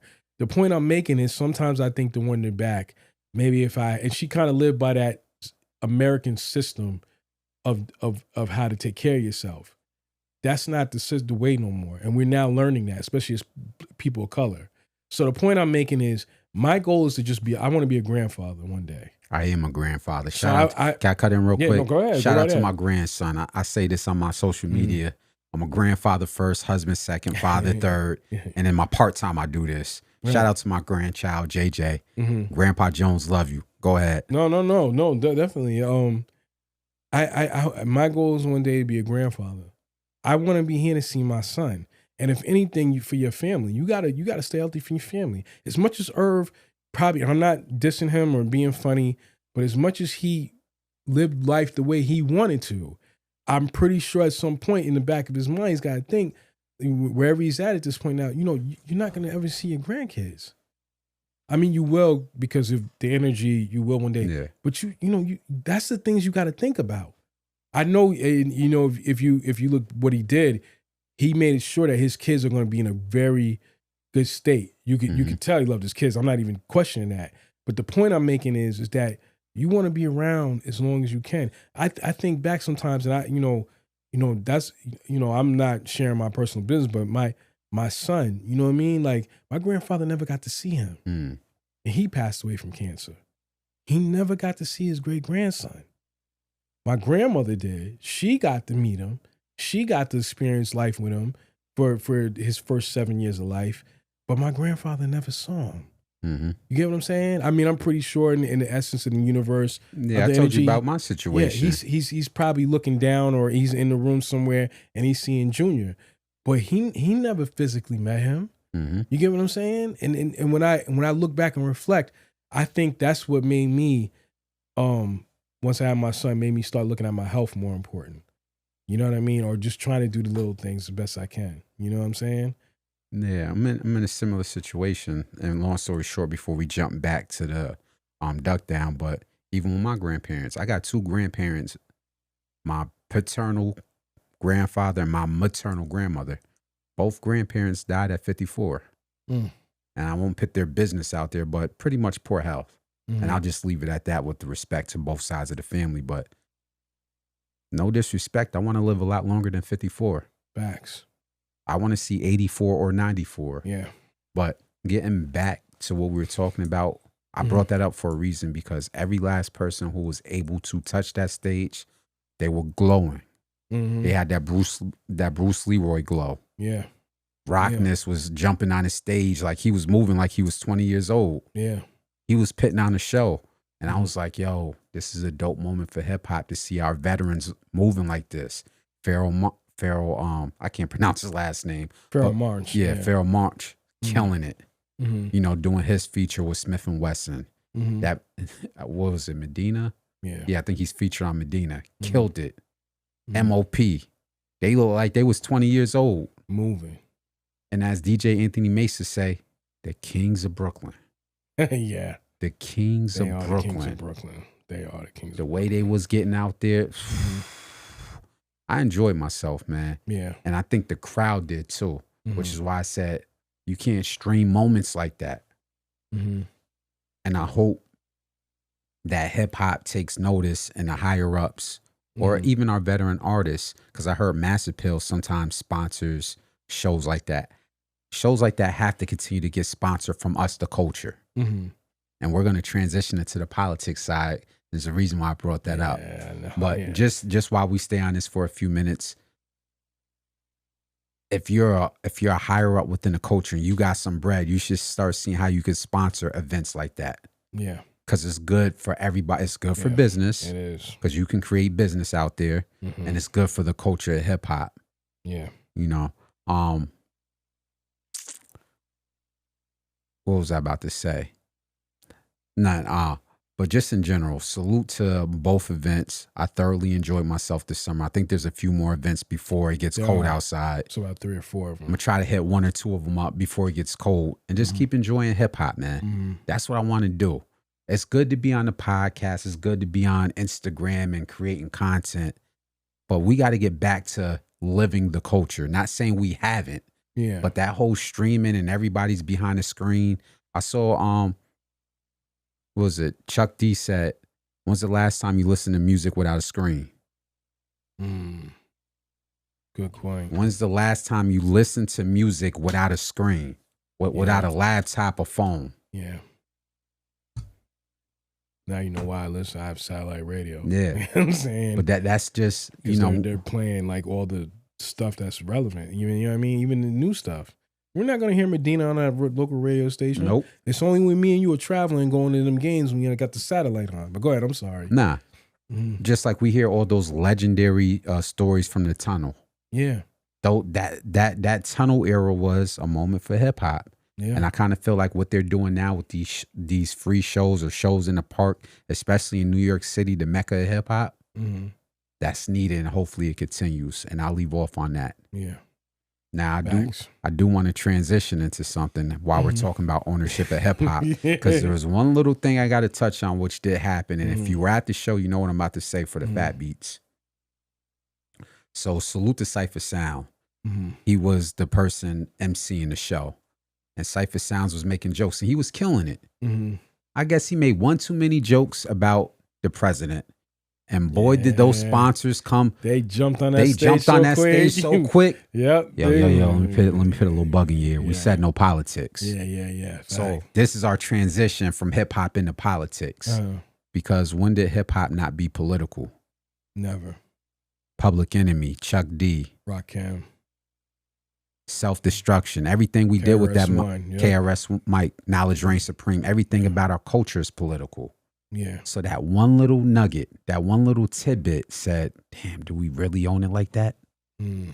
Good question. Do we really own it? If a sponsor could get on stage and tell us to quiet it down just a tad bit, we can't talk about what's going on while we in the system. I thought that's what the mic is for. They said the mic is dangerous in the right hand. Yeah. Yep. That was just a little nugget of what happened at the Fat Beats, and it didn't ruin the show. But even Cypher Sounds is like, damn, I made one little joke, and now y'all gonna jump on stage like that? Yeah. Yep. You know, so that's our transition into our politics. What's going on with your boy? Who would that be? Your boy, Danny Boy, Donald. Oh, yeah. What's up, man? We're gonna talk about this for a few minutes. Talk about that Washington deal. Let's start with the Washington, and then I got a couple other bullet points for nonsense that he's doing. Okay. So, our president of the United States has been in the media a lot. We're going to go through a couple bullet points. But first with the Washington Commanders, he's trying to do some type of signage to make them change their name back. Correct. What is your thoughts on that? To give people elaborate on it, what he's doing is he's basically the Commanders they've been trying to get a new stadium. They were trying to get it when Snyder was there, but Snyder was in so much drama that it was becoming a problem. And Snyder wanted to build that stadium in Virginia. He didn't want it in there, in DC. Long story short, but then once he got exiled out the league, what ended up happening was the new ownership took over, and I think they initially were having the plans to move into a new stadium, and I think everything is lining up the way it needs to be. But then Trump comes out in the midst of this and says, "Hey, you guys need to change the name back from Commanders back to the Redskins, and if you don't, I'm not going to okay that deal, that new stadium in Washington." So it's kind of going to be hard, and I don't want them. You don't have to conform, and you don't have to sell out, and I'm pretty sure the owners don't want to do that. But at the same time, they have money lined up, and they need the city's money to help with that. And on top, it gets okay. Trump can nix all that because it's in DC. So they're gonna eat unless they want to go build that stadium in VA. Because there's always been talks about Washington putting a stadium in VA, the DMV area. Yeah. So it just I don't know how. So you think they're gonna have to eat this? Yeah, they most likely might have to, or they might have to just wait it out. Like, we're just going to wait till he gets his ass up out of there, and then we're just going to try it. Because we can't. But that stadium, from what I was hearing, I've never been to RFK Stadium or the Washington Minute Stadium. I'm hearing complaints about it like that they need a new stadium. That stadium's been there for years. Well, so it's just... Can I throw something in? And everybody, and not to cut you off, everybody's upgrading to new stadiums. So if you look at Mercedes-Benz, Atlanta, you look like the Giants built this stadium. But Chicago, the Bears are building a new stadium that you're going to be able to play inside. You hear what I'm saying? Everybody's building. I hear what you're saying. I got something to add to it. So Washington is going to have to keep up with the Joneses. So it's up. And mind you, they're going to feel pressure because you see what that kid is doing now, Jaden Daniels. So if you're filling out the arena and you got a team that's on the come up and coming, you got to cash in now. So they might have to conform in it. I'm not sure. Go ahead, though. What you gonna say? I was waiting for you to allow me the ball. I get it. Us Americans like our football. And yeah, we do need these stadiums that cost hundreds of millions of dollars of taxpayers' money. Because we talked about the Buffalo Bills stadium. We talked about so many stadiums being built, especially in the DMV area. Well, what's going on with Howard University? Put a pin in that. We'll come back to Howard University at another podcast because they're in another scandal. But instead of all these hundreds of millions of dollars of taxpayer money being financed into stadiums, we could use some better schools since the Department of Education is being tore down. I'm just saying. Teachers don't got supplies in school, but we're going to find a way to gather up a few $100 million for a foosball stadium. That's just what I wanted to add in there. Again, I know we like our football as Americans, but go back. Yeah, I just think that... I mean, it's just Trump being who Trump is. And at the end of the day, I mean, people want to keep entertaining that. I don't understand. I think what they're seeing is now, I think they thought it was going to be one way. Which when the presidency happened, and you know, I can't lie, when Obama won the presidency, I thought things were going to be way too, and I found out the hard way it wasn't. So the point I'm making is that, but with Trump, the difference is this time when he came in last time, he came in with a plan, and clearly he's trying to run a dictatorship. He ain't trying. We in it. So my whole thing is, at the end of the day, I think we're watching either stand your ground or succumb to it. But if you change that name back, it's going to open Pandora's box. Mm-hmm. Me personally, if it was up to me, I'd be like, all right, well, whatever. We'll wait. We could wait it out. You ain't going to be here for so long. We can wait it out. Another bullet point. He's trying to put something in the law that's going to put a cap on NIL, which just started, name, image, and likeness with college athletes. What are your thoughts on college athletes potentially who may not have been of age to vote? Well, actually, they are of age to vote. But, 18 and 19-year-olds really not paying attention to politics. Yeah. What is your thoughts on potential legislation being used to put a cap on what's going on with NIL? I think NIL is going to have to come to getting a cap because it's going to get out of control. If they don't, but I think whatever his initiative is ain't going to be the initiative that they need. Is that a fair way to say it? Yeah. Because this is the same guy. I think when the college teams won, when he was in presidency, didn't he serve them McDonald's? Yeah. How classless can you be? How classless can you be? No wonder teams don't want to go over there, man. I wouldn't go in either. Brett Favre want to go over there, but that's we gonna. Yeah, well, he needs all the help he can get. So the point I'm making is, do they need a cap? Yes, but not for the reasons he's going to try to do it. That's a control thing. That's we're going to show you, because we know that with NIL, the big deal is with basketball and football. That's where NIL is big at. So you got these kids predominantly that look like people of color that are banking off of this, and now you got them. You putting a cap on it because now it's a concern, but it wasn't a concern before. So when he comes in and tries to do it, I mean, do they need a cap? Yeah, because you don't want to open Pandora's box and then try to keep it calmed down after. It's just not going to work. What I always said about NIL is this. College athletes should not be getting penalized for selling autographs. Right, correct. We had college athletes in our family, even in the past. And I saw they'll have a scholarship, but after room and board, they need meal money. Yeah. So if you got a kid who's popping and, hey, he's selling baseball cards with autographs on them, why should he be facing losing a scholarship? Correct.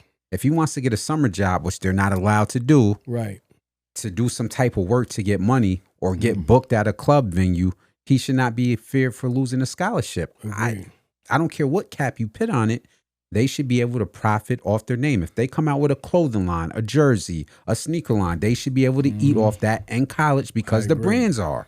I agree. Those jerseys was selling during the Fab Five era, and these guys was like, yo, they didn't have money to get freaking lunch. Yeah. So I don't care what type of cap you come up. Don't let these kids not be able to profit off their brand because they're getting smarter. They're trademarking things. They got their own podcast. They got their own shirt and clothing line. They're selling merchandise. So who knows what he's going to implement. But if he tries to implement it in a way where, if you sell merchandise off your site, well, you don't need a scholarship now. See, people not thinking about that because what do they always say? It's not going to go that far. Why are you just trying to scare everybody? We ain't hear that? Yeah, y'all just fear mongering. It's not going to go that far. Yeah. It never goes that far until it's that far. And then everybody wants to cry. Then everybody wants to cry once it's too late.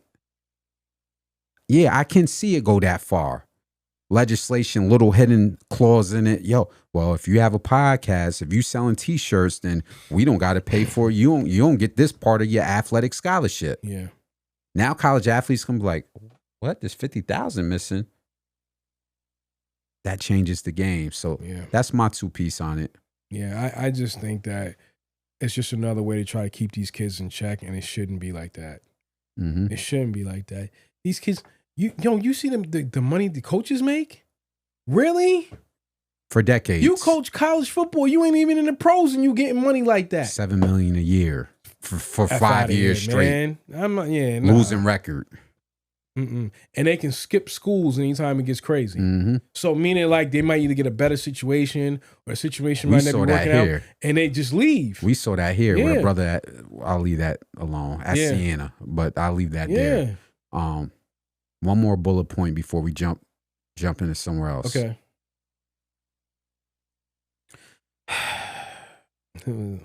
Your boy, your Donnie boy. No, yeah, you just They not gonna wanna- let it, you not letting up. Look at They wanna release the Martin Luther King tapes. I don't care to see We don't that. care about that. I don't care to see that. Because what files are they hiding, Azar? What files do we want to see? That he was cheating on his wife. That's You missing the point. No. I I what I'm said, saying. what files do we want to No, see? none. Not I could care the less. Epstein files. Yeah, I'll help you that's out. The fine. Epstein Yeah, files. yeah, I was yeah, waiting yeah. for you to note that. yeah. I'm lobbing you up one. All right, my bad. My bad. I see misinterpreted what you asked me. We want to see the Epstein files. Bernice King said. Yeah. Yeah. MLK's daughter. Bernice King. Yeah, on the social media. She said, now do Epstein. Now do Epstein. Right. What are you? I got my takes on this, but what are your thoughts on that? I don't care about the Martin Luther King. Why? 60 some odd years later. This guy. How could you vote for this guy? And let me say something. Can I say something? It's gonna be an unpopular opinion. Some of the things he says, he ain't wrong, and I do see his point, and I agree. I with don't. it. Let me. Well, there's a deeper. Some of the things he said, trust me, yes, you do. You just can't see past some of the craziness that's going on that he's doing and saying. Point I'm making is with the Epstein file joint. I just don't. When I voted, it's because I saw the craziness. Mm-hmm. It outweighed what things that he was saying. Some of the points he was making, I did agree with, but I can't. I just can't. I saw the craziness. So even with the Epstein's files, why is that not being talked about? And you know what? Let me give a side note. Let me give you a gem right here. If I was that woman that got locked up for that, that was Epstein's cohort, I'd be What's asking her name, for Giselle? Since there ain't no file. What's her name? Giselle Yeah, Maxwell or something? Since there ain't no file. Why am I in jail for jail. 20 years? I guess we need to let me out since we ain't got no files. I guess we need to just let me out. I'm still confused about that. Yeah. Maybe I need to thoroughly look at what her 20 years I entails. would want out. I would want out right now. When am I going home? Since you got no files and this craziness, it should be crazy for me to be sitting here in jail. When are we going home? I call my lawyer ASAP. When I saw this, the first thing to use an analogy, especially a hip hop analogy, I see why Jadakiss said what he said at the verses, where he was like, "They causing a distraction. It's the Locks versus Dipset. Why they don't know the words? They causing a distraction." Yeah. Y'all remember that legendary line for Jadakiss? Yeah. Internet. They're causing a distraction. Yeah. We don't want the MLK files. We know who killed them. Yeah. You did. Facts. We know who killed Malcolm. You did. Yeah. We know who killed Medgar Evers. You did. Yeah. We know who had a hand in Patrice Lumumba. You did. We don't need those files. They causing a distraction. Mm-hmm. One of the biggest things that he also campaigned on was, oh, hey, well, if I have it on my desk, I'll release it right away. Now it's a hoax, according to him. And if you don't get off it, he's going to figure out a way how to sue and shut down your organization. And this is Russia, and Democrat. It's the Democrats now. He actually went as far as to say something about Barack Obama started making stuff up. He wasn't. Boy. I don't even think Barack Obama, who I'm not a fan of, didn't even have nothing to do with this. Didn't have nothing to do with it. Wasn't even in office at the time this was going down. He was. Yeah, but even now, he has nothing. He ain't even. What are you even talking about? I was sitting there, just like Jadakiss said, they causing a distraction, New York. Why they don't know the words? Yeah. They causing a distraction. Mm-hmm. We don't need the MLK files so you can try to slide something in there from J. Edgar Hoover. Because that's what you just really want to do. See, I see beyond all that. You just think that, oh, well, I could distract them because if J. Edgar Hoover had something going on. You mean Hoover who was living out Obama fantasies? Yeah. But you know what I'm getting at with the hidden tapes and all that. Yeah. Like, you're doing everything but what people were asking for. Even your constituents, even people who are diehard Republican MAGAs, they're saying, you know what? Yeah, I am a diehard MAGA, but saying these files are a hoax is kind of crazy. Yeah. I'm starting to see that now. Diehard MAGA Republicans are saying, I was kind of a diehard MAGA fan, but you saying that this is a hoax, I don't know about that. Mm. It's getting a little spooky before the midterm elections, buddy. So I just thought that was the biggest Jedi mind trick. Let me tell you what I think too. Go ahead. Distraction. He's cashing out now, and he's gonna cash out even more before he gets out of this presidency. And that's what this is all about. And y'all was stupid and naive. Let me just I'm gonna take the word stupid off the table. Y'all were naive to believe that he was gonna carry out what he said, and then I knew he wasn't. Like I said, I don't disagree with some of the things he was saying, but I knew what was coming with that. You get what I'm saying? You can't have Steve Bannon in your camp and have David Duke endorsing you and have me. I can't. I cannot. Yeah. I cannot. You know. Before we go to sports, I got one more topic dealing with our brother Shannon Sharpe. Okay.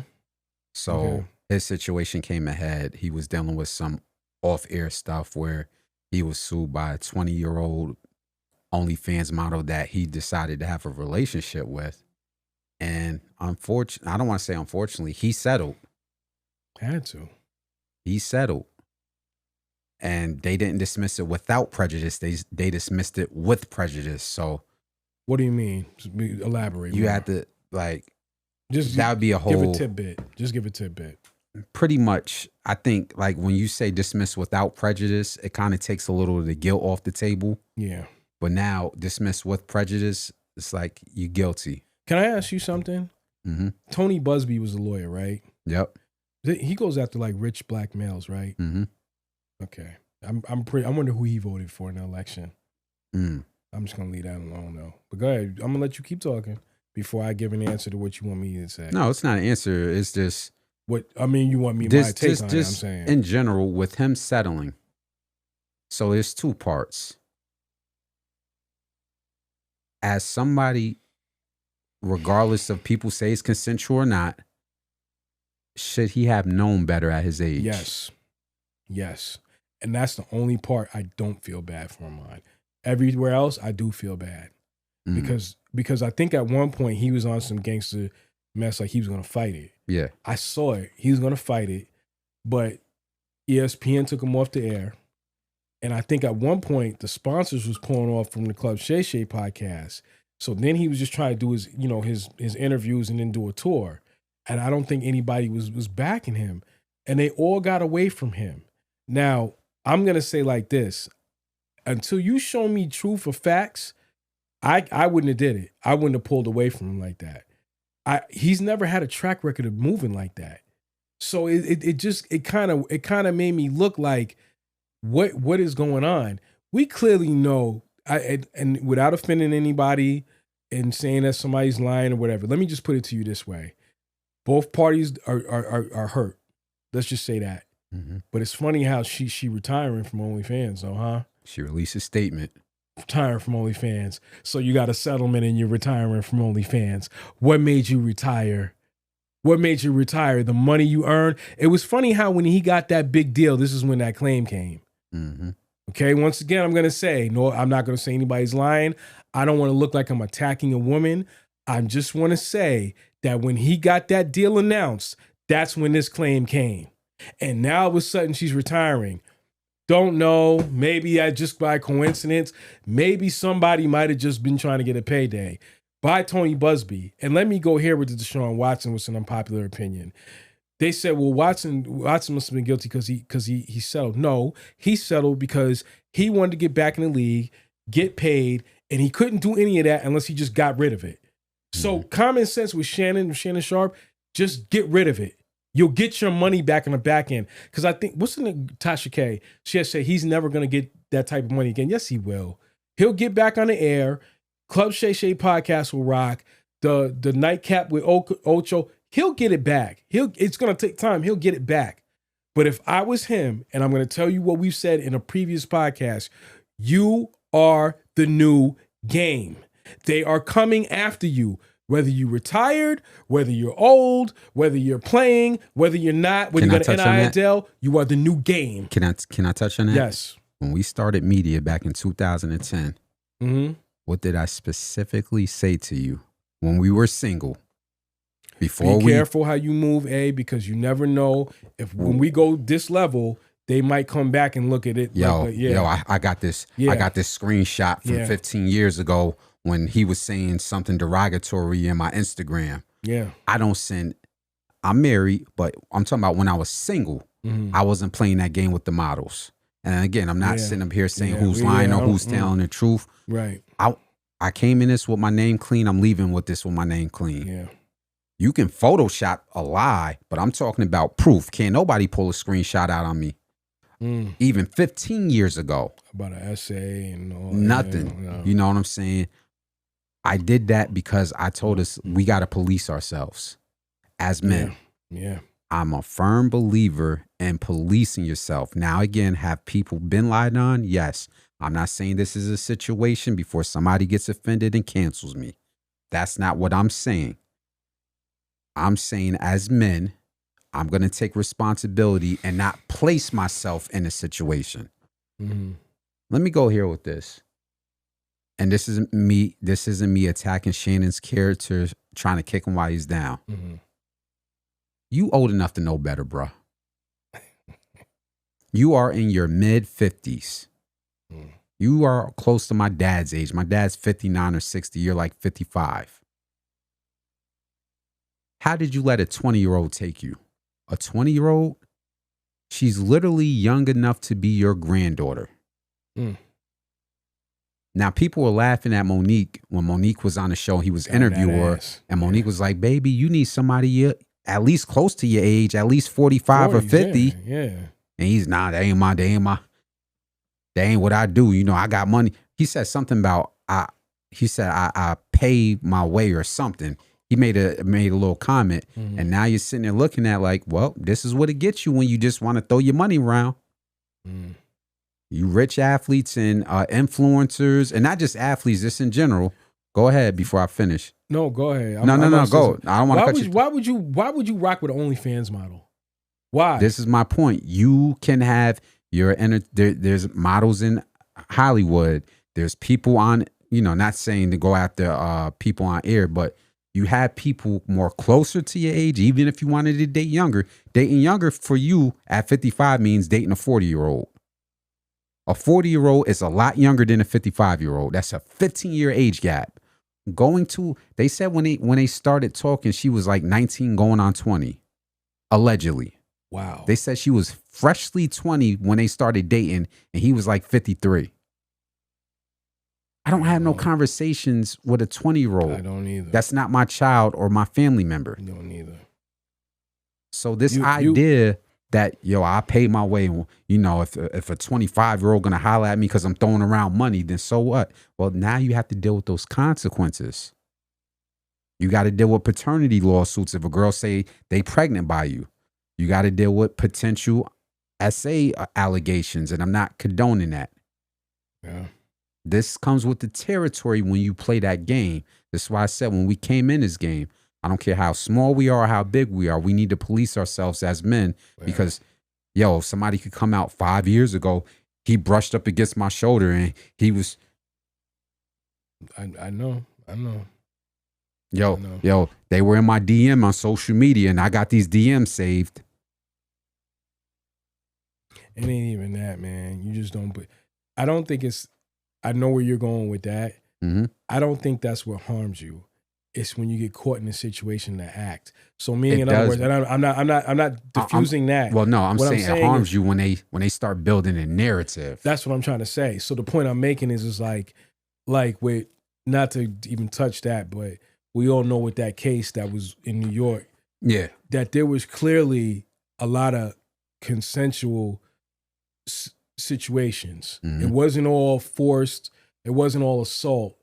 So even though you might think the things they were doing was horrific, it wasn't assault. But you keep putting yourself in those situations. Thank you. That's where I'm That's going. the thing. And you keep walking down a dark alleyway saying, "Why is somebody pickpocketing me?" We not going to those. We not going to those parties.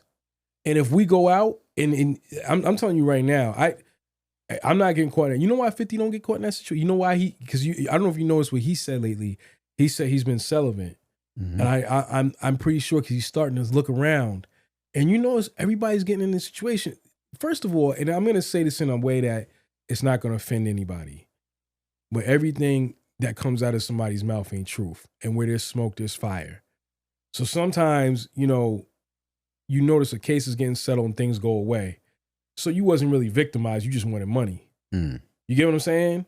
It's the same question. You know how you ask sometimes, questions will be asked. Well, why didn't Deshaun Watson, stand his ground and take it to court? Because he wanted to get things over with and go back to his life, right? The same question we asked about the women. If it was so traumatizing and you thought he was a monster and a menace, why didn't you hold your ground and say, I don't even want the money. I just want you to go to jail and pay for what you did? Does it make sense what I'm saying? Yeah. So I feel like it kind of goes on both angles. That's just the way I look at it. Yeah. If you're really that passionate about what happened to you, then you shouldn't want to check. And you shouldn't want to disappear. But these first of all, there's a woman, I don't know, you probably seen her in the shorts. I forgot her name. It's like, I think her last name is Khan. But she's I want to say Indian woman, a Muslim woman, but she talks a lot about it. She said there's when you see an older man with money and you see a bunch of young women around him, and Ice-T always said this, that's a trick. Why are they all around you? We're doing what? What they around you for? So I'm not saying that Shannon's a bad person. I think he's a great role model and example as far as like what he did, how he spoke up for black males' representation. I just think he dropped the ball on this one. That's just how I feel about it. I'm pretty sure ESPN will put him back on. Just give it time. He'll get back on the air. And I don't think anybody thinks of him as some monster menace. But I think on this one, he dropped the ball. No matter how of age that person was, how consensual it was, it's still, you still dropped the ball, brother, on this one. So we got a few minutes left. Okay. We're going to touch on sports for a few minutes because we got like 5-10 minutes left. Okay. What sports topic did you want to touch on before we close this out? I think we were talking about of course we covered the WNBA. Yes. See the t-shirts they wore? Yes. You want to talk about that real quick? I think that, and they made a statement. They came out and made a statement. I think this was great. At the All-Star game? Yes. And I understand. Let me also give out this stat. The NBA, who subsidized the NBA, the WNBA, is going to lose $40 million this year. I dare you to come to the table and tell me what I owe you. I'm losing $40 million. The league overall, right? I want to start with the owner side. I'm funding this league. Y'all are not holding it on your own. We are funding this league, and we've lost millions of dollars every year. This year it dropped because it used to be more than that, but it has dropped because of the viewer ratings, everything. $40 million. I wish you would tell me what I owe you. Can I play devil's advocate? Okay, I'll let you go first with that because I was going to give the other version. Okay, you're correct. They fund them. They're in a hole, and it went down, as you said. Yeah. Maybe last year they were 60 million in a hole. Now they're 40. Yeah. As the new faces in the league come in, and we're seeing what we're seeing. Yes. Because we've been covering the W. We're not just talking on a podcast. Yeah. We've been covering the W since 2011, showing up to games, pictures, being beat writers and all. Highlights, articles, 15 years. video clips. As the new faces are coming in, they're bringing in new sponsorships. They're bringing in new viewership and fan base. They're starting to see TV ad revenue go up slightly. Even though you're in a hole, we see what's coming. As me and you talked about what's coming next. Fleur Jeunet from LSU. Eventually, Juju Watkins. Correct. There was some girl in France. And I forget her name, 17 years old. She throwing down 2-hand dunks like this at 17. We see what's coming. Mhm. If you can hold on just a little bit, we're bringing the money. We're bringing the fanfare. We're bringing the ratings up. So to that, what do you say? I agree with that. I think the league has changed. I think they just don't see it. Mm-hmm. Let me give you a perspective from Angel Reese and Caitlin Clark. They're getting, you know why Angel Reese feels so cocky and saying that and like, oh, we need to go on strike? Because you have NIL money. You have endorsement money. She has outside money. Right. Sanaya Rivers don't got that. Marina Mabry don't got that. So when you go on strike, you gonna hold them down? Just a question. That's what I say. If I'm an owner, I'm telling, because I'm pretty sure Angel's in that room. I'm like, well, I'll strike. I don't care, because let's just say I'm the Washington Wizards owner, and I got the Mystics. I dare you to walk out. I still got the Wizards, where I actually make money. You think listen to Angel? Nobody want to watch. You know what's gonna. Nobody want to watch the Wizards. Hear what I'm saying to you. I hear you. They still make money. Okay. And I get it, the TV deals and all that. But what I'm saying to you is, the ones that's in the front saying that we need to go on strike, I can assure you they got endorsement deals, which is great, because if you go look at the history with the NBA, they had it took them like almost 50 years. Like when Magic and Bird came in, it was 10 years before they started making money. Remember I told you that. So when everybody talking point is they're losing money, so did the NFL.